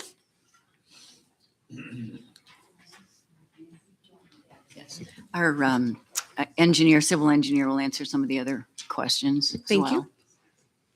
Hi there, Madeline Larman with Mackey Consultants. I am the engineer on the project. And we worked pretty much right after concept with Greg Gruen and the rest of the staff on the more technical side of things. And the preliminary plans have been reviewed by both the staff and their consulting engineer with HR Green. And that review is going well, and they've got comments and we're responding, normal course of business there. Basins, Rich did talk about, they are not the wet bottom deep fishing basins. They're water quality basins. just with, what they call small duck ponds for hydration purposes, but not overly deep, and should not affect the groundwater as one of the concerns was. That's really no good for anyone. Lennar, it's very costly, and, residents around. So there's several borings that, so many soil borings done on the site to assess where the groundwater is. And then we like to stay above it, with the detention basins nowadays, just, again, kind of an all around win-win benefit there. So that's the answer to both. The type of basin is the same when you abut any of the neighboring properties. We were able to take advantage of one area that McHenry County, basically requires us to do when you have infiltration opportunities. So there is one infiltration basin on the site, similar plantings, and has been known to have high water quality benefits and just benefits all around. That's why it's in the McHenry County ordinance to do it when you can. So I think that's the basin questions. Construction, dust control, that's all part of the NPDES requirements with the state, and everything will be in compliance with that per the state requirements. And they basically use dewatering trucks and things of that nature, or watering trucks during the dry seasons.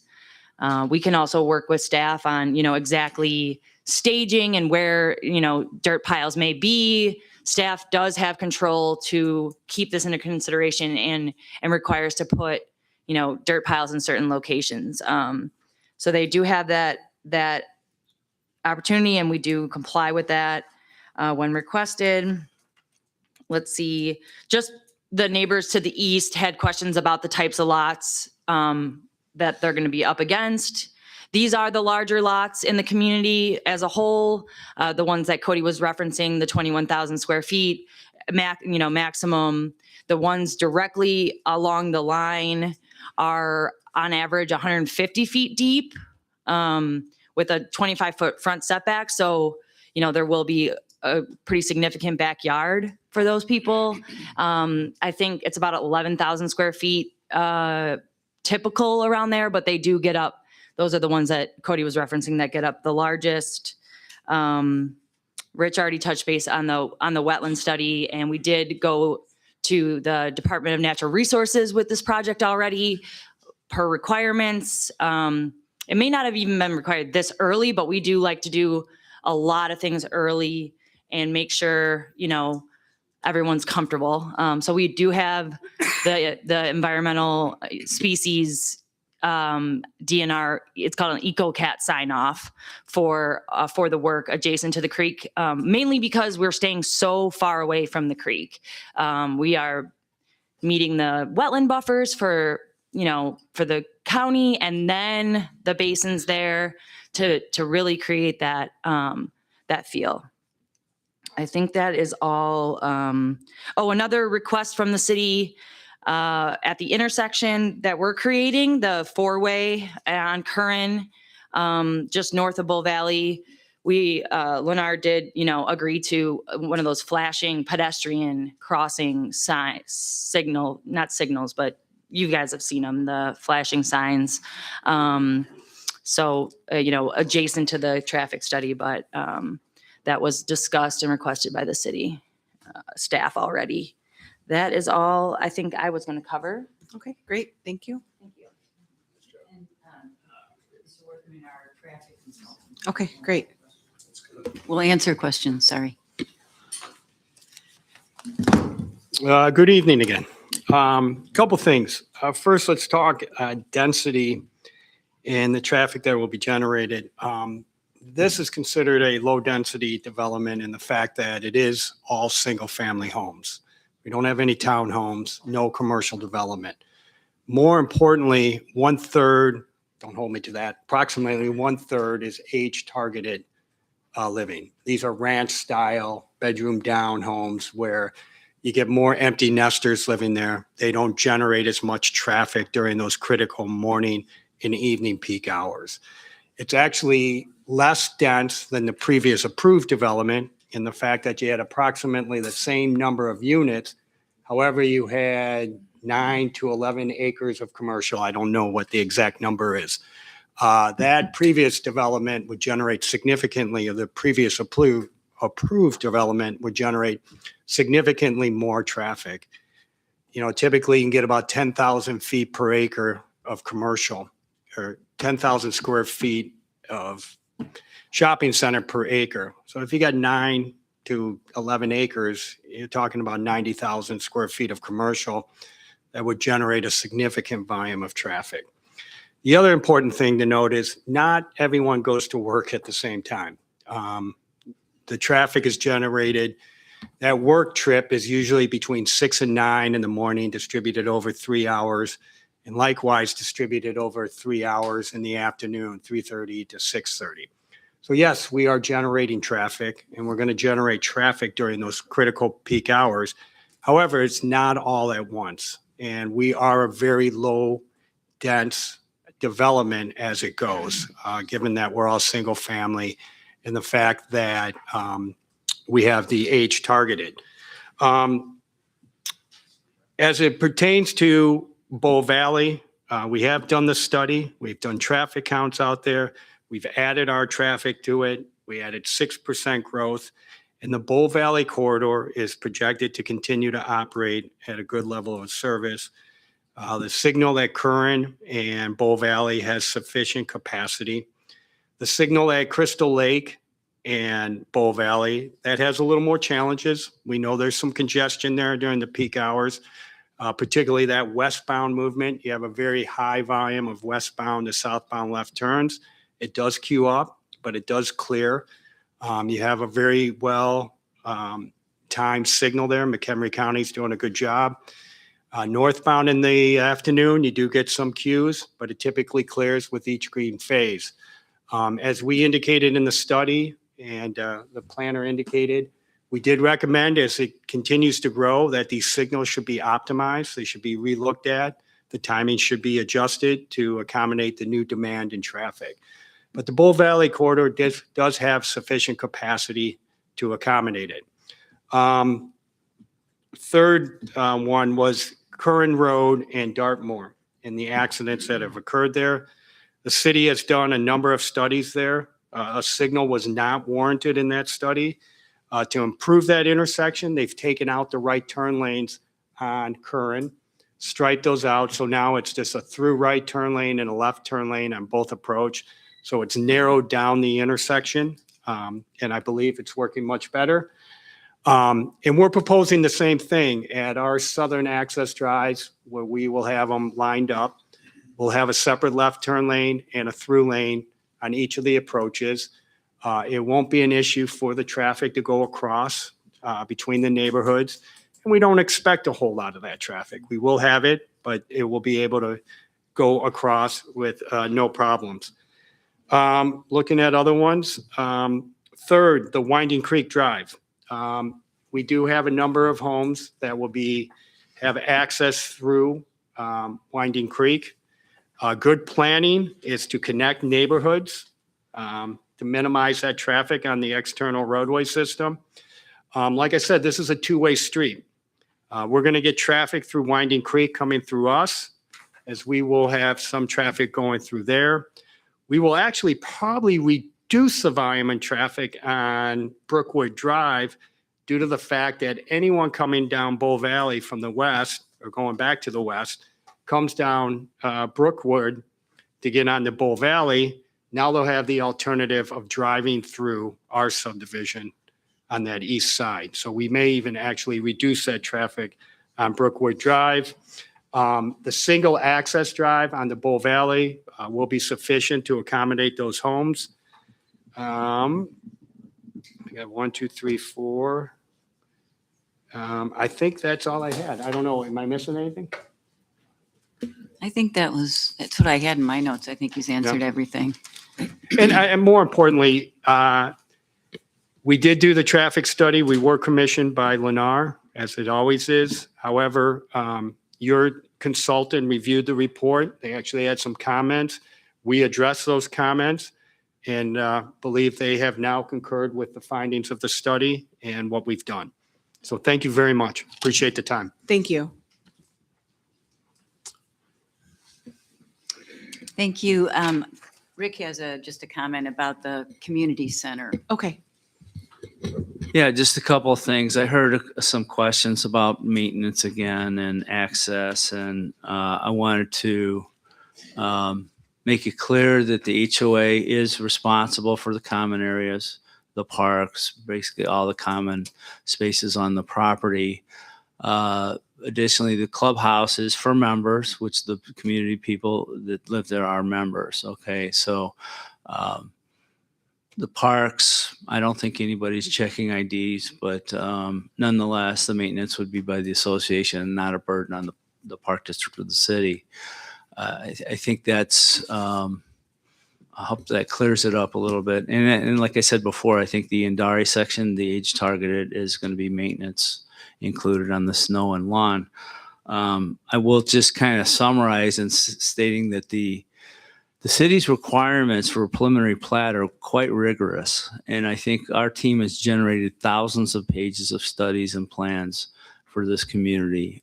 They had the benefit of prior plans and also just a whole lot of data. We go and do so many studies before we come here to make sure everything is working. And that's why we have the best people involved. It's more important to get it right than to go fast or go cheap. I mean, if you look at our plan, we're not cutting down to the bottom, max it out and just grid out everything. This is a community that we think that people are going to love, and people are going to be proud to be living in the city of McHenry. And I think we'll end up out of this, being great team members, in a sense, working together. I think your team has enjoyed working with our team in the past, and we look forward to it in the future. And I think we just want to ask for your positive recommendation at this time. Thank you. And if you have any more questions that got generated as a result of our conversation, we'll entertain those. Thank you. Thank you. Are there any other? Okay. I just want to add one. There was one question about construction traffic during the construction.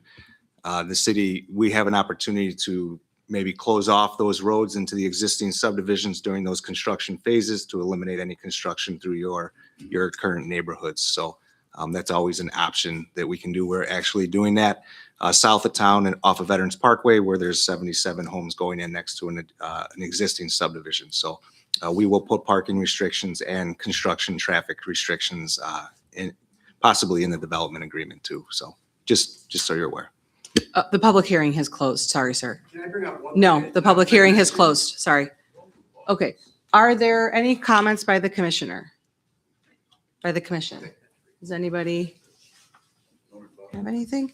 Okay, we will now, okay, go ahead. Just a couple questions. I think for Ross or Cody. Yeah. Sorry, can you hear me now? Yeah. Okay. There we go. A couple questions I had. I wasn't sure if you'd be able to pull up the 2050 plan just to look at that southern corridor. And then, yeah, yes. And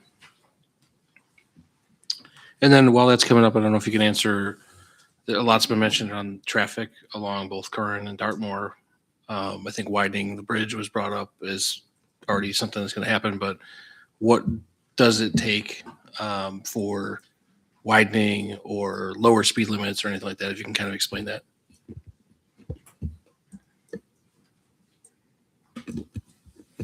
Warrants would have to be met. I mean, that's a combination of city and county road there. So, the current traffic studies say that there's no warrants to widen that to a 4-lane, that it has capacity.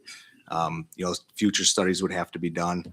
If there's any development in that area, say on that property that's to the north of this current development, those developers would be required to present us with a traffic study as well to see how it affected Bull Valley or Curran Road. And if that time a widening was required, that was something that we would have to address with that developer. Okay, thank you. Did you have a question about the zoning I was map? just looking at, looking specifically the for future any- land mass? Yeah, for any commercial on that southern end. I think it was brought up that there's no commercial. So I was just looking to see what we had. Correct. There's no commercial on that corner. I know on the corner, can you zoom, is there a way to zoom out? Can you Zoom out Yeah. and So I look see what, like, farther Yeah, south? exactly.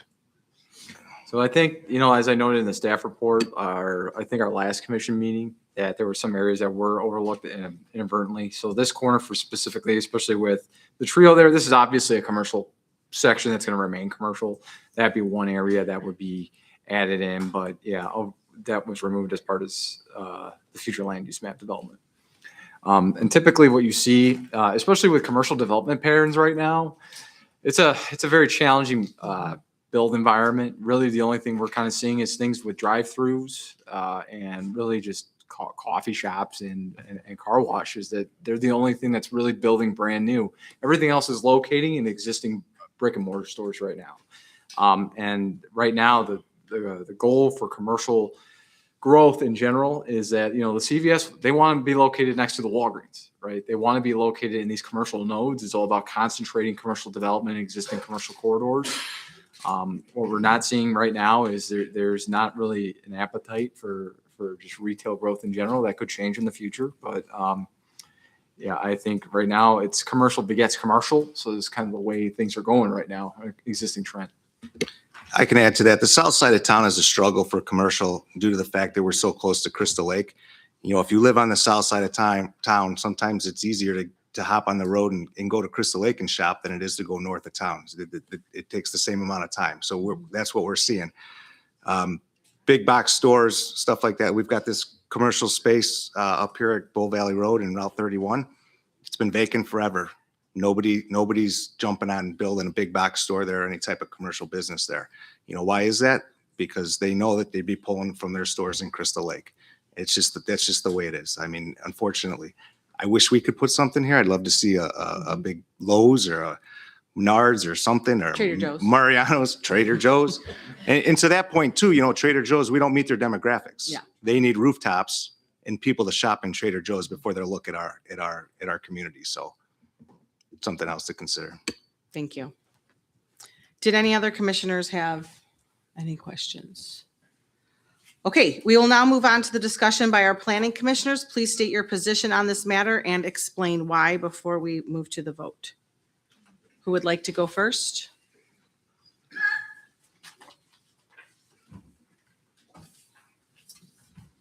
Do you want me to go? I'll go Okay. first. That's fine. No, that's okay. Yeah, I am not opposed to the project. I think it's very well planned out. I think I personally live very nearby this development. I like the integration of the path. It's too late for a question. I hope that it connects with the path going all the way down Bull Valley Road to the Prairie Trail at some point. That would be fantastic. That would be great for everybody in that area. I did have some initial traffic concerns. But again, in a town, you're either, you know, when you looked at the school and the decrease in attendance, you know, that, you know, population is decreasing in a town, and you want to keep growing, or you're just, it's going to get smaller and smaller. And when you want big box, and when you see things everybody likes to talk about, why can't we have this and why can't we have this? This is how we get those things, as you continue to develop, and we don't have much developable land left in the city. I appreciate the care that they took and the explanations. It isn't crazy high density because they are all single family residents, and I think it fits and conforms with what's already existing. And I'm personally excited for it. So, Thank you, Commissioner. Who else would like to speak? Thank you, Commissioner Beatty. I agree with Commissioner Gleason. I think it's been a well thought out plan. I'm kind of liking it. I think it's great for this area. There's always going to be traffic concerns with growth. I came from a small town in Florida. And if you go back and look at it now, it's unrecognizable. The fields I played in are now houses or schools or buildings. Growth is going to happen.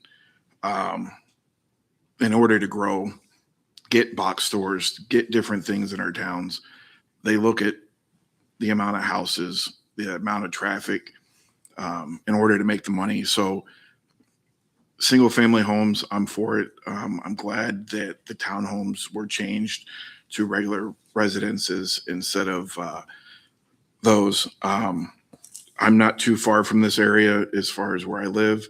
I'll have to deal with some of the traffic as well. I'm very happy that school has ended so that I don't have to deal with that traffic as now for the rest of the summer. So I understand the traffic concerns with this. But again, growth, you're going to have all kinds of concerns as a town tries to grow. If we don't grow, then we're going to be stagnant or go backwards, and nobody wants that either. So I'm for it. I'm happy it's happening, and I look forward to trying to expand reasonably so that there's not high congestions as well. So I do understand there's different phases. So the amount of traffic that's going to come through is at different years and different timeframes so that the roads can adjust to that as well. Thank you, Commissioner. Who else would like to? I'll go. Commissioner Lehman, go ahead. I do agree with the other commissioners. I do like this concept. I like the layout, using some vacant land. I like the trail system and the parks that are being added for the residents and the clubhouse. I think it's a great concept. And I look forward to seeing it come to fruition. Thank you. Go ahead, Commissioner Riley. Sure, I'll go. So a few things I do like, a lot of things I do like. So I really like the variation of options. So the fact that there's kind of the slab, smaller residential, larger, the different variations in lot sizes. I like that. I think the designs are really nice. I think it'll tie in nicely with the surrounding communities. I actually like where the retention areas or detention areas have been placed. I think it tries to minimize the impact on surrounding properties, as opposed to just everybody getting a new house in their backyard. So I like that design aspect. I like the path and trail system. Some concerns I have are around traffic, of course, although I don't think that's escapable. I think this is going to likely be residential, whether it's now or short term in the future. So traffic will come with residential. The biggest concern I have with the plan is, although it is considered low density, I just feel like it's too dense. I just feel like there's just too many properties condensed into that area. And I think a little bit less density would help alleviate a lot of the concerns that are out there. With that being said, like I said, I do think this will be residential, and I think that the design is pretty close, but I think it's just too dense for my liking. Thank you, Commissioner. Commissioner Locke, would you like to talk next? Thank you. Well, you did a great job. The plan looks elegant and it's well done. The PUD fits. These concerns are not new. Every time a subdivision is talked about, there always seem to be, they're not illegitimate concerns, but we seem to survive them. We need housing stock. This type of housing stock is very attractive. Unfortunately, the economy is cooperating, and hopefully it'll cooperate further into the future so you can build this entire project out, which will take some time. But with that, the comments of the rest of the board here, I support the project moving forward. Thank you, Commissioner Locke. Commissioner Bremer? I think a lot of people are moving to McHenry because of our community and our strong schools and because we have so much to offer. And I think this is a good sign that this is going to continue. I do think that our city works really well together to help with the structure, the fire department, the police department. I think we all work together, and the schools to make sure we can handle this. And I think that we've all agreed we can. And I think that the traffic is going to be something that we'll deal with. And I think we're all going to be affected by it. I live right by Winding Creek and by Riverwood School. It'll be a big crossover for us, but I think it's something that we need. Thank you, Commissioner Bremer. I also agree with the fellow commissioners. we as a commissioner, we do always consider the impact that subdivisions like this have on our residents. We actually really enjoy it when people come and talk. So thank you all so much for coming and expressing your concerns. As Commissioner Locke has said, we've done this before. We've heard these concerns and they are legitimate concerns, but we seem to have always survived through these concerns. When I think about the impact that it has on residents, our residents did speak to us through those surveys that we did a few years back, and our residents have told us they want livable communities where there's walkable space, open green space. They want walkable neighborhoods, and the plan that you have developed, I think, is beautiful with 44% open space, walkable neighborhoods. This is what our residents have told us again and again that they want. So we also have studies that show there's a strong need for housing in this area. So this will definitely fill this as well. And as it was said before, hopefully by building neighborhoods like this, we will bring in more commercial properties as well. So I am strongly in favor of this project as well. If there are no other, I'm on the wrong page. If there are no other comments or questions, anybody?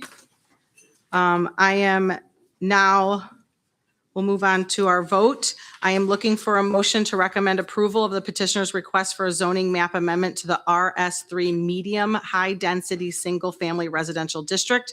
And by making said motion, you agree that the approval criteria for zoning amendments have been met as outlined in the staff report. I'll make that motion. Thank you, Commissioner Gleason. Do I have a second for that? I'll second it. Thank you, Commissioner Lehman. Monty, can we please have a vote?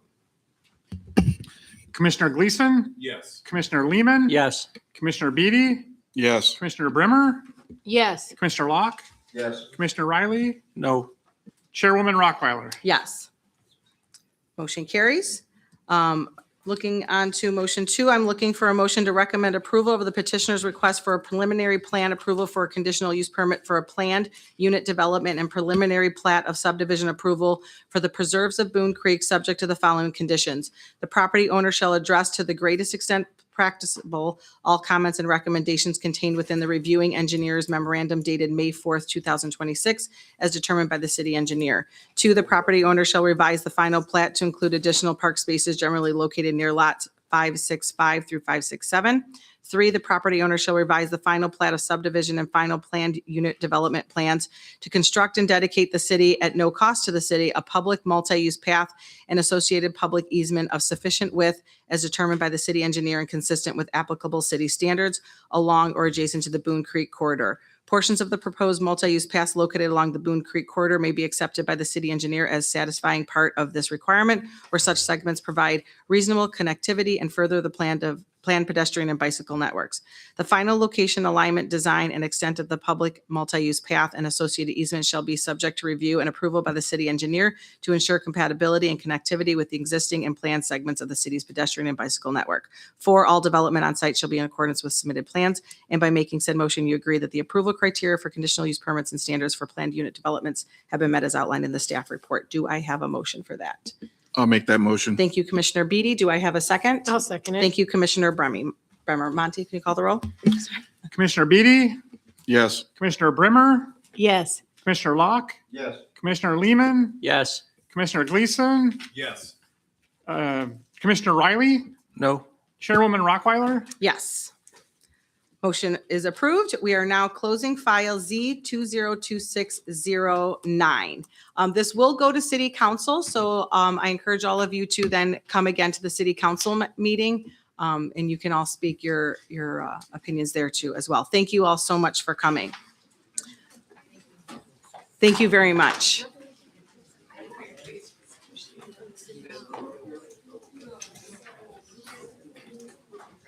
And then as soon as the house clears, we will move on to our staff report. Or maybe not. Should we just keep going?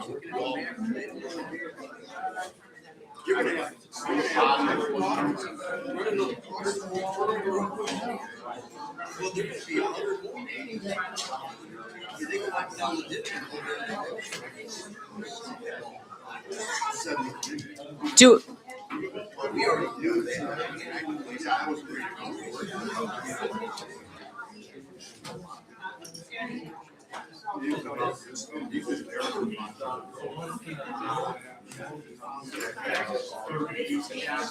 We're not done.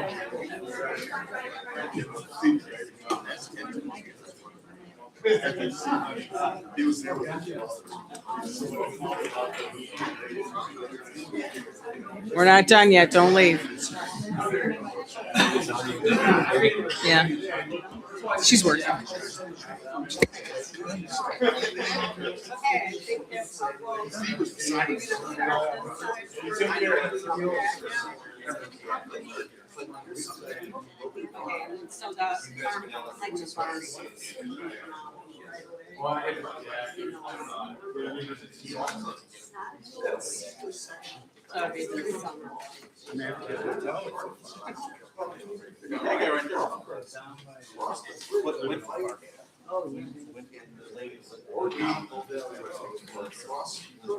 Well, she wants to know along with the board,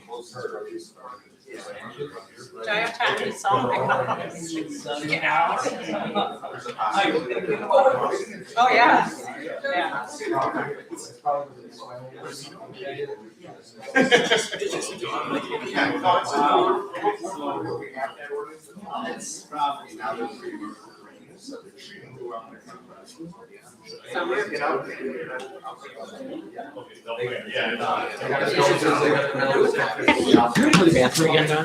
Oh, I'm gonna punch you.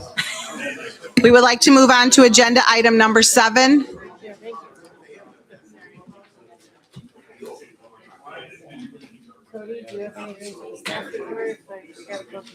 Thank you so much for coming. Thank you. You did a wonderful presentation. Bye, thank you. I love it when they have professional. Moving on to agenda item number 7.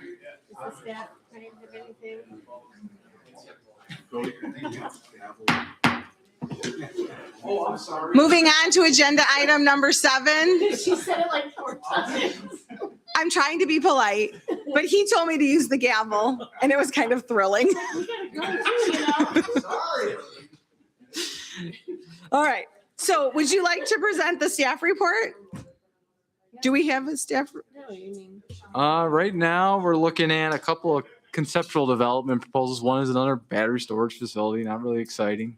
They kind of want to go north of Tunyon Industrial Park there. Got that. I'm trying to think. We're still coordinating with Ryan, or not. It's technically the construction engineering firm that's working with Ryan Homes, but it might not be Ryan Homes, for the north side of Veterans Parkway to kind of finish off the Oakside Irish Prairie development. They are revising their plans after a conceptual presentation in front of City Council. They didn't like some of the different unit types, and so they're going to revise their plan to hopefully incorporate some of the feedback that they received to kind of go back into that. We are always and actively continuing to evaluate the impact that, with the build out over there with Kunat and for the traffic signal. Hopefully, the problem is we're going to have to see if it meets warrants once it's fully constructed, but we'll do that traffic impact analysis at that time. But other than that, I don't think there's really any other new developments on the horizon. Redwood broke ground. Redwood, Notice yes. that they are pushing dirt out there, so they're full go now. That is. I wasn't here last month, so what happened with the car wash? Are they gonna go before city council? They withdrew their request. Oh. The club car wash was here last. Correct. I'd like to add to the report that someone was talking to me about the fencing over by Legend Lakes area. And You I had was an able to- answer. I was able to tell them it's to protect the turtles. And they're like, that's wonderful. I go, yes. My kids the same thing. Yes. Yeah, So I I would would like to add that knowledge helped me talk to residents, and it was a pleasant experience. Is there anything else? All right, then I am looking for a motion to adjourn. I'll make that motion. Thank you, Commissioner Bremer. Thank you, Commissioner Lehman. All those in favor say aye. All those opposed say no. Motion passes, and we will meet next time. I don't have the date. 17. June 17th. Thank you, everybody, for a very long night. You guys did it. I will say so far, I haven't, the deadline is this Friday. I have to hear a lot. People, see you again.